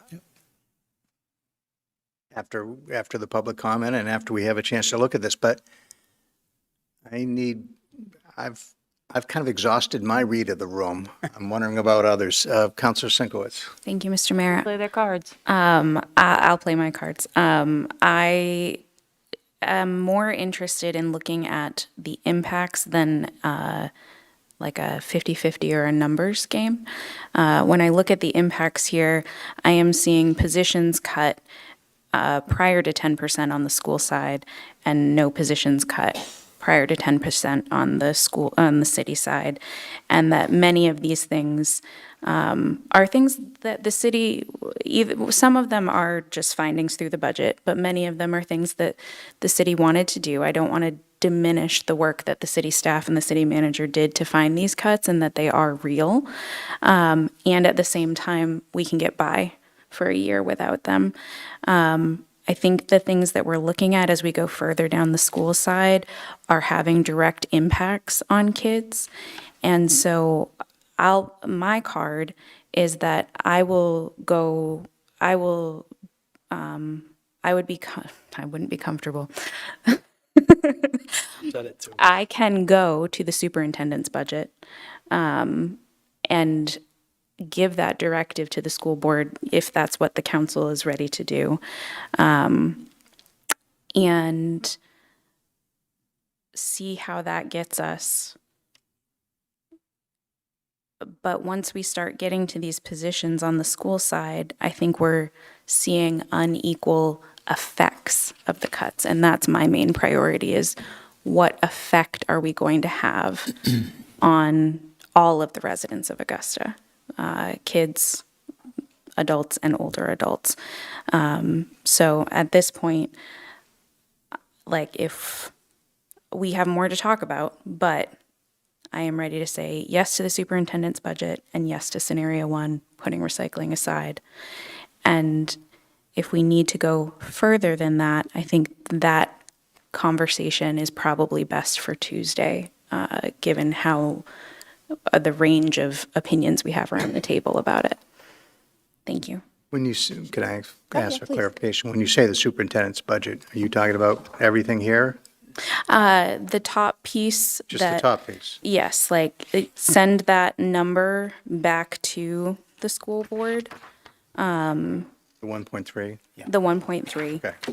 And that doesn't actually get us to 16. That's lower than that because there's cuts already on the city side. So It's lower than 16. it's lower than If 16. we stayed at 2.5. Right. So altogether, that's 3.8, right, ish. Yep. So whatever that number is somewhere between 10 and 16. There's more conversations to have. From my perspective, I imagine I'm one of the people on the council that is furthest out of the cuts. And so if we can find at least direction at some level for the school board, like, I'm good with that. We can move forward with that. And then there's more to talk about, definitely, Tuesday, I think. Councillor Lind and then Councillor Jenkins. Thank you, Mr. Mayor. So here's the risk. Again, I think you kind of warned us about naming positions, and because we're flirting with violating the state law as far as we just set an amount. This is just what you feel would be the risk. I don't want to keep focusing on it, but if you want direction, which I think you're looking for the school board, I say this with some confidence that most may be looking at the 5. I think the 5 is affordable, 5%. Maybe not your direct scenario, but I would collectively, it may be a 4-5 ratio, or how this flushes out, I don't know. But just glancing at it, everything kind of broke after 5. It was just, that was a point of no return for me, just glancing at it. But I want to make clear that we're not sitting here saying, you can do that, don't do this. That's not our job. Our job is a flat appropriation number, what we feel is affordable for the citizens to maintain the schools. So I appreciate the work, and we're kind of dwelling, I was afraid of that, but it does give us a sense of impact, so I appreciate it. But I think we need to plan on 5 is kind of where I'm headed. As an overall? As an overall increase, 5. So how that flushes out, we've got kind of a framework of both, a rough frame, but we can kind of work on the details as we go through it. But I think 5 is, I'd like to go lower. I really would. I don't think people can afford much, but that is a huge cut from where we were. And just glancing at both of them, it doesn't take very much time to say, gee, it really gets broken after that. That's just, and the too hard to do column. So I think 5 is kind of focus for me. Mr. Jenkins? So when you say 5, you're talking about scenario 2 on the city manager's portion? Yeah. Okay. So, my thought is this, and this ultimately, talk about numbers, what it comes down to is number 5. 5 is 5 votes. It's a majority of this council, and that's what carries this. I feel like we would be misleading the school board to go back and say would accept the manager's side, because I know there's not 5 votes for that. It's a no. So why are we even going there? You know, this, you know, as I said, this is going to be hurtful for everybody.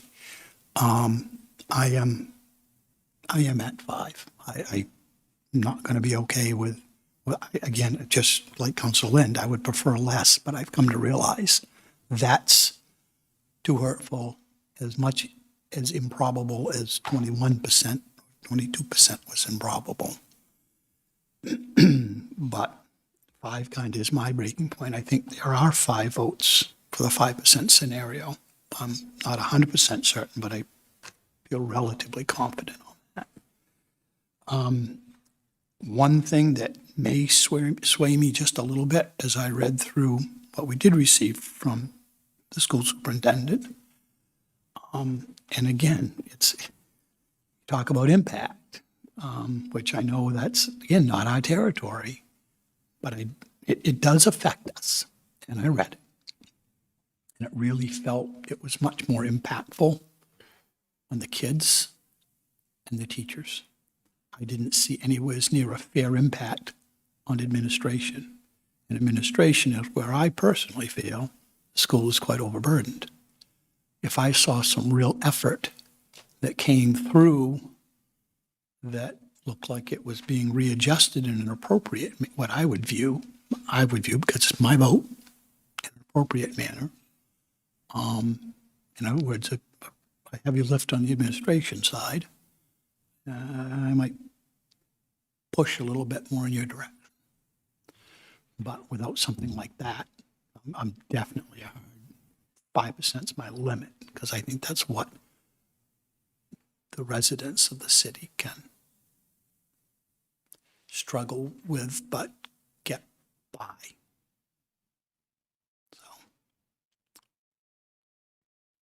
Mr. Superintendent. May I just respond to Mr. Judkins? Just to give some information, sir.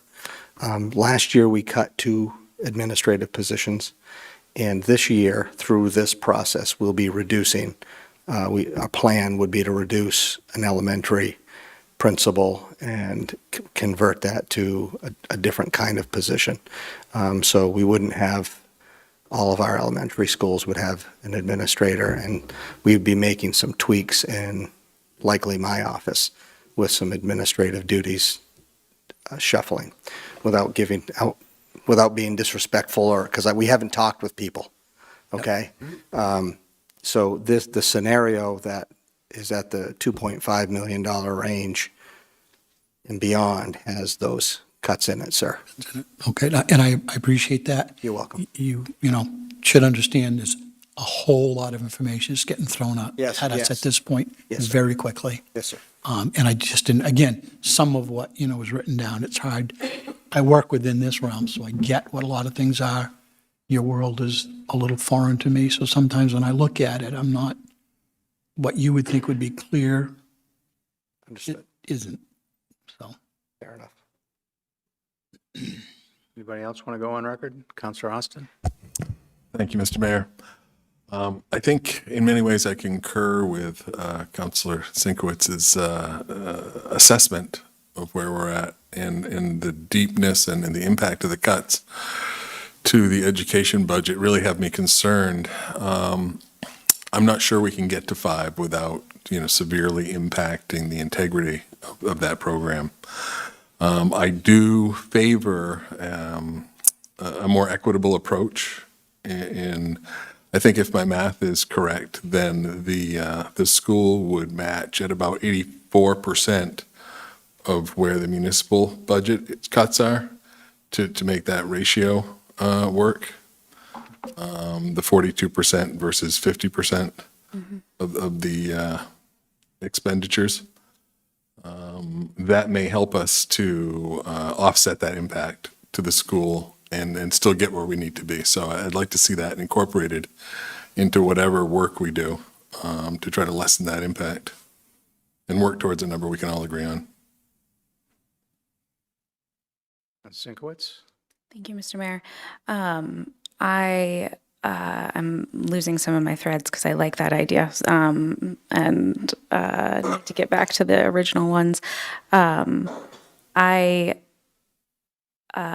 appreciate Councilor Judkins bringing up that I know I'm not in the majority here, and so I don't mean to say we should send forward the superintendent's budget because of where I am at. I'm saying I think that that is trying to signal where we've got council unanimity, probably. And I am not, the 5 piece is, that's the part that I'm struggling with tonight, is that we already know we are lower than the numbers that we've got here. Here on the superintendent side. And I'm having trouble tracking the impact of getting to 5. And so I suppose if we have our meeting Tuesday, we'd be able to say yes or no to the impact of 5.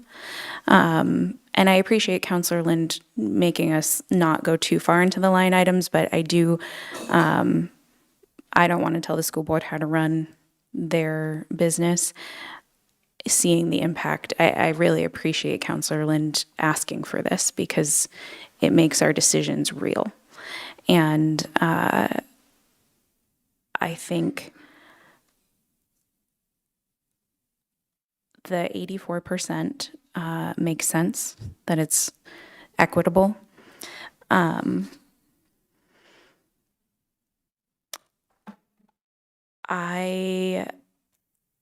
My vote is 1 vote.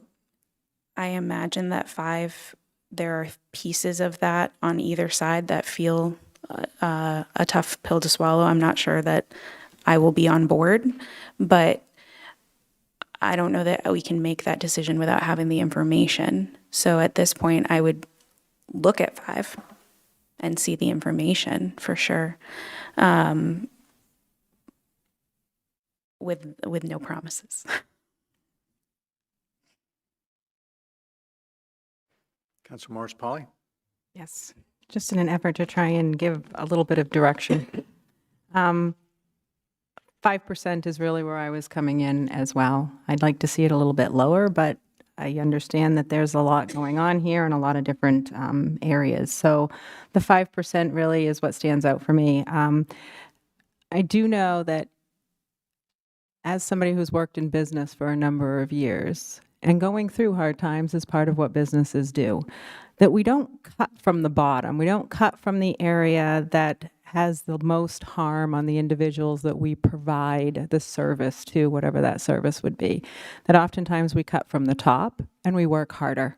And so that's just kind of what I'd like to look at when we look at least the municipal budget is, what is the ground floor providing the service to the individuals that are paying the bills, and what at the top can we do to work harder to do things such as our economic development to try and fix this, or to find external revenues besides taxpayer dollars to support things. And so those are some of the things that I think as a council, or at least as myself, that I'll be looking at, and I think it's a responsible thing for us to all be doing. So 5%, if you wanted some direction, was really, I think, where I'm comfortable. Thank you. So I'm hearing some coalescing around 5%, with the caveat that the split between the city and the school might not be a 50-50 split. Don't know what it would be, but, and let me, hold on. We all reiterate, we can't tell you how to spend the money, but I likewise find it valuable to get some perspective about what the impacts will be. You're not promising us anything. You can't do that, but we can't make decisions in a vacuum. I mean, we could, but I think it's unwise. So I think it's valuable to have some sense about what the impact is. And I think it's affected some people's thought processes. Counselor Lind. So I'm a little confused with the discussion about the ratio. If we cut one side, if we say, well, we're going to cut 5 and 4, we're going to start changing that ratio. If we come down evenly, the ratio stays the same. So the whole theory that, well, it's 5 and 4, well, then all of a sudden it's going to start to be 5 and 5. Am I making sense? I mean, I don't know where we said, well, we'll do 4 and just put some thought to that for a minute. I mean, are we talking about changing the ratio of how much we're going to fund the school? We're going to lower the ratio for the school, No, or? I think what we're talking, I think, what I'm hearing is, let's just pick a figure. This is just a figure, 10%. $10 million, right? Right. Instead of 5 from here and 5 from here, it might be 6 from here and 4 from there. Well, then that something ratio's like going to change. It may change, but that's Right, the city takes part on of more. the discussion, you know? Right. We don't- It's a So question we whether would be you need to making feel a that you have to policy slate. decision that we want to fund the school at a higher percentage than we have in the past. That's in effect what we would be doing. If we split it 5-4, we would be changing the ratio, so we would be making a decision that we would potentially, or we could say it would be less, but we would be changing the ratio at that point. Oh, you're If you right. draw down evenly, the ratio stays the same. Obviously, yeah. If you start to go down too high on one side or the other, you change the ratio. So that's a separate discussion on how much percentage are we going to fund the school, and that's a whole nother discussion. Exactly right, yes. Right. Right. I just want to make sure everybody knows that. Again, Mrs. Tweedy was a great math teacher, so I was trying to figure that out, and it didn't make any sense. It's not equitable. If we go even, the ratio stays the same and everything's status quo. Thank you. Right. I mean, there's an appeal to being 50-50, but there's, We have heard in the past, in all fairness, that we haven't heard it this year, but I think last year and the year before, that we are, I don't know if this is valid or not, but we are lower than other, I know some places are higher, the percentage that's funded for the school, some are lower, but that's a whole nother discussion. I just want to make sure you understand that. and I'm sure the demographics affect that, and, It's a you know, there's whole nother nother discussion. Right. thing. Counselor Sinkowitz. Thank you, Mr. Mayor. I would, anytime you want to talk stats, Counselor Lind, happy to do it. I agree with what you're saying. Another way to think of it is if we choose a raw dollar amount, the percentage of their budget that is taken up by that is larger. So depending on what we, and so it depends on what we're focused on, right? If we're focused on raw dollar amounts, then the impact on the school budget will be larger and the proportion of the mill rate will stay the same. But if we are focused on the impact of the cut to the budget, then that proportion of the mill rate will likely shift a bit. I think for myself, what that means, what I'm seeing, and the reason that I choose the 84% is that the raw dollar amount seems to impact the school budget more deeply and the kids and the teachers involved in the school budget than the impact of the raw dollar amount on the city side. And so that's what influences which numbers I care more about, I guess. Thank you. Counselor Judkins. Thank you, Mr. Mayor. May I ask Superintendent Tracy a question? You may. Okay. And you don't have to answer, but so I think you may have come in after I had talked about my inspiration from Councilor Sinkowitz to do my own statistical analysis. And I don't think I passed statistics in college, I really did. I believe you. Probably not at the score that you got, but anyways. Seats get degrees. So I looked at municipalities that are geographically close to us, demographically similar, I think probably some of which you used. And what I tried to boil it down to, and I want to know where's the flaw in this, if this is valid or not. Tell me why or whatever. So I looked at the total amount of students in each of those school systems. And then I looked at how much the total budget was and how much of that the municipality gave, to that school system. divided it out to come down to what's a cost per student to provide an educational service, okay? Like in Augusta, I used what it was last year. What the state would contribute a little over 36 million, but I used 36 million divided by the 2,000 students I believe that we have. So it's costing us $18,000 per student per year to provide educational service. Many of the other communities were coming in at 14, 15,000. So a couple of grand off what it's costing us. Is that a fair way to look at this, or where is the fly in that ointment? We're about 18,000 a student, you're right. I think when I did the State of the Schools address last year, we were 17,000 and change per student.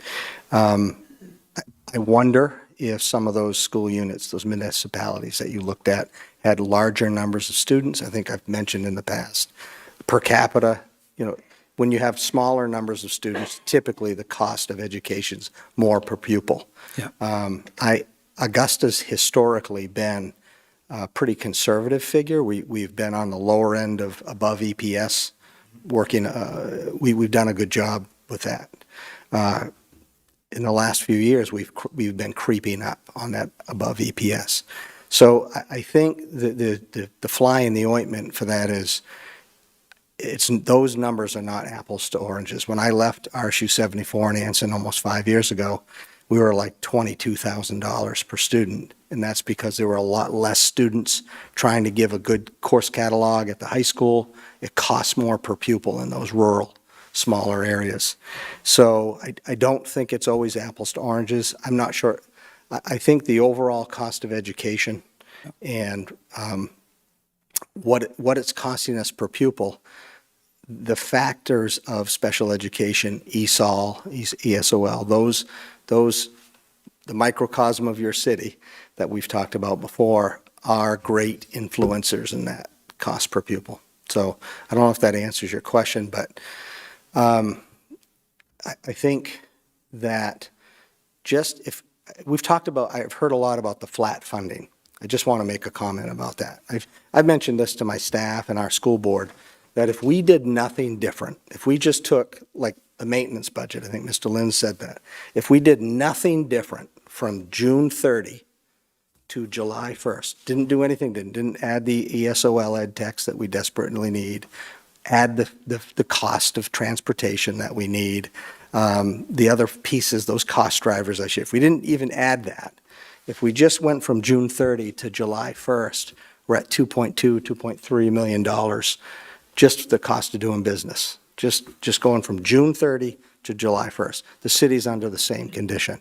So, that when we flat funding means we're cutting by 2. Someplace else to Yes, make up, to make because up for that. fuel's gone up. Yes, and sir. Yes, You're sir. subject to inflation just like the city is, just like every household Yes. here is. Yeah. I get that. Yeah. You So know. I just want to make that comment because I think we do need to cut in order to get to whatever that number is. And just while I'm speaking, I think Mr. Mills looked at me and said $6.6 million gets us to 10%? No, 6.6 gets us to 5%. 5%? Yeah, at 5%. So if we shared I that, said 3.3 each. if we shared that at the ratio of 42 that's 2.7 million for us and the rest for you folks, if you did that respectfully. And our expenditures would go down about $1 million from last year to this year. We would reduce our expenditures by $1 million with that.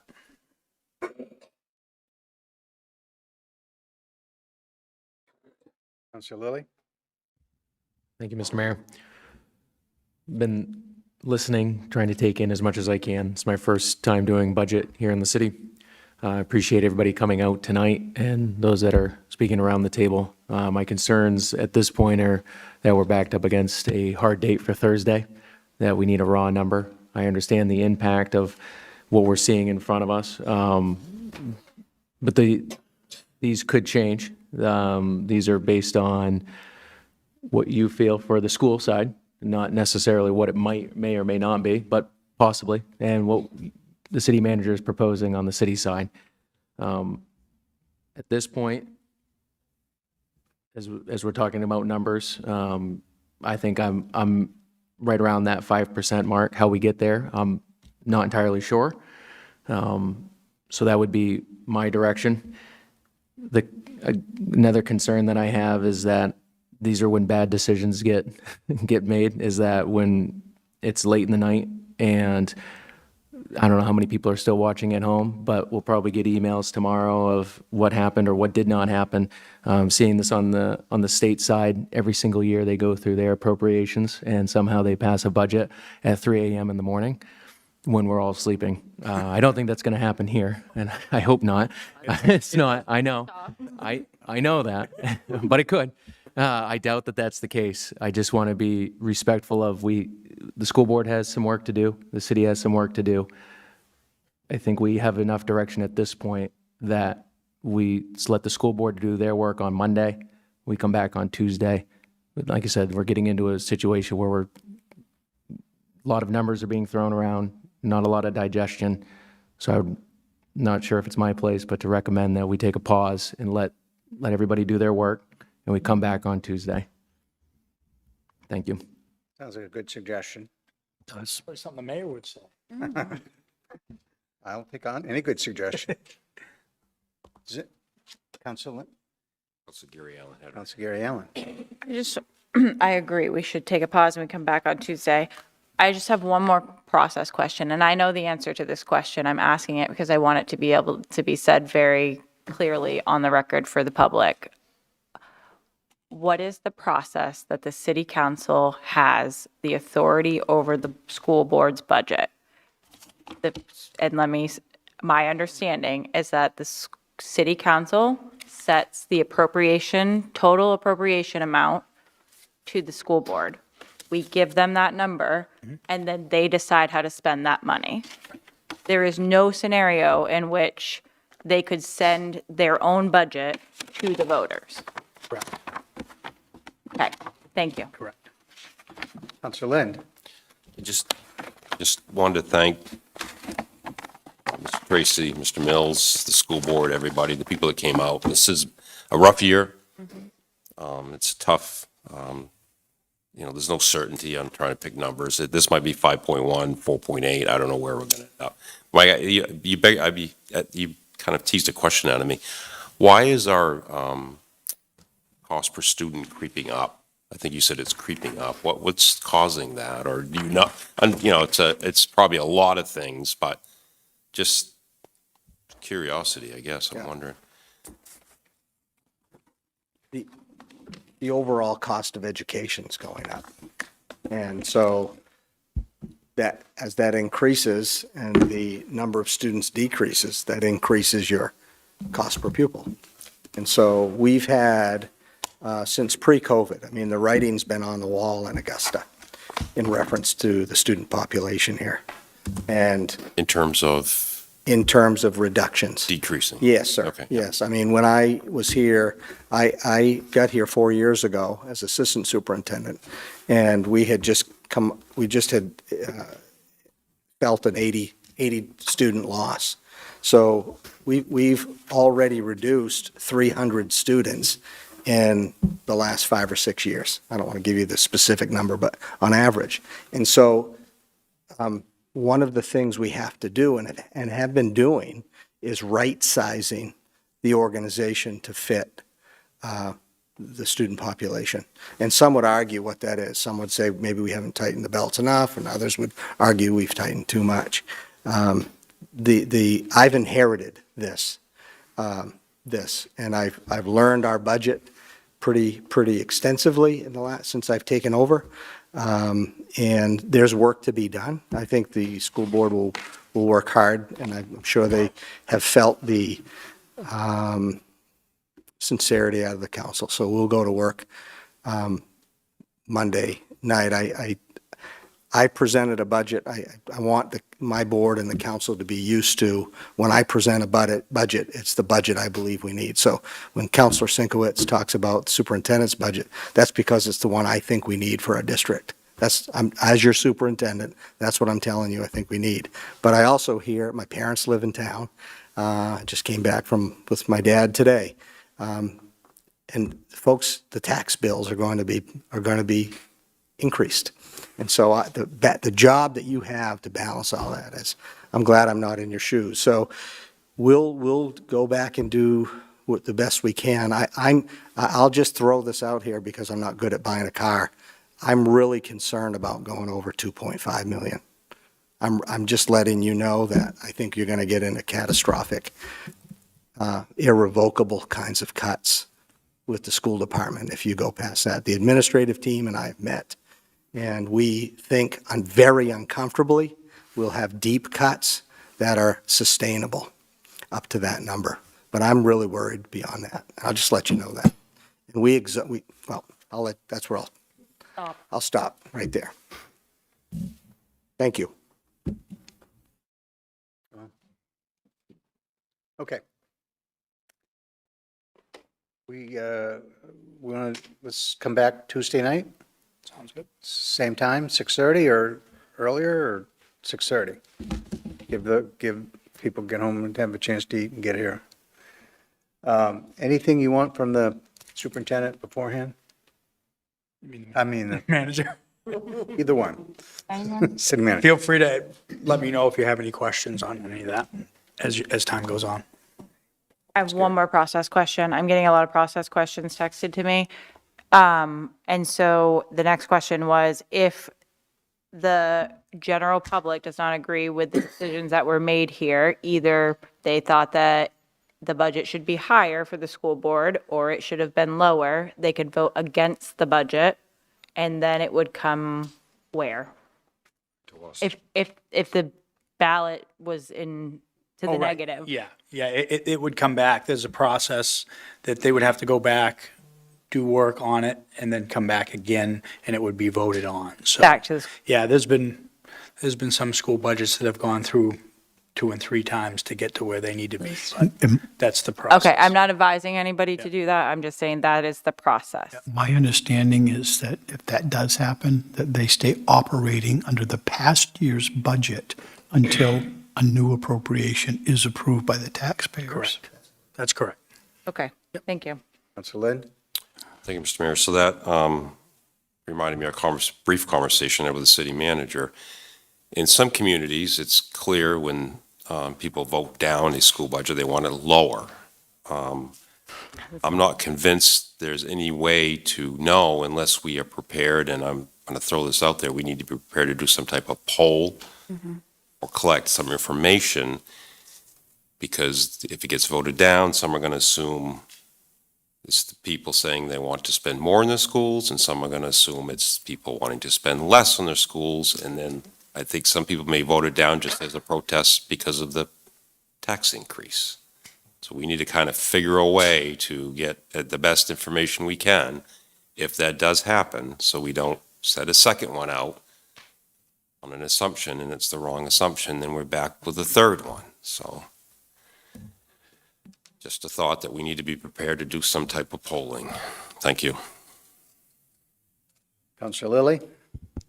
Something that I think would be helpful for me is, and I'm not sure if we're able to do it without all the numbers from the reevaluation, but with that, appreciate the breakdown that we saw today. Are we able to see some sort of a proposed mill rate that would come with a 5%? Yep. Okay. That'd be nice to see. What I can do for all of you is send out a new tax rate summary with the 10, 5, and 3. Probably should have done that for you tonight. I apologize, but I'll send that out. That'll give you the mill rate, and it will give you the percentages. Councilor Jenkins? Is it possible for us, legal for us, to do an actual exit poll when that referendum is voted on? After they voted, I usually go out and they sign the referendums. We have our clerk, Kelly. Do you know anything about these things? My knowledge, there is no law against that. Once the person has voted, cast their ballot, they're outside the guardrail. You can ask them. They can have a survey or something as they're leaving, paper. Yeah, we need that. Said if you voted no, was it because it's too high or too low? At least, Because how do we know? Exit poll. Yeah, we got to do that. Council Sinkowitz. Thank you. I believe another municipality did something similar. It might have been Lewiston, because there was information about what people wanted to come out of it. So I think we can find that information somewhere. Thank you. All right. If there's nothing else, we're adjourned for tonight. Thank you. Thank you.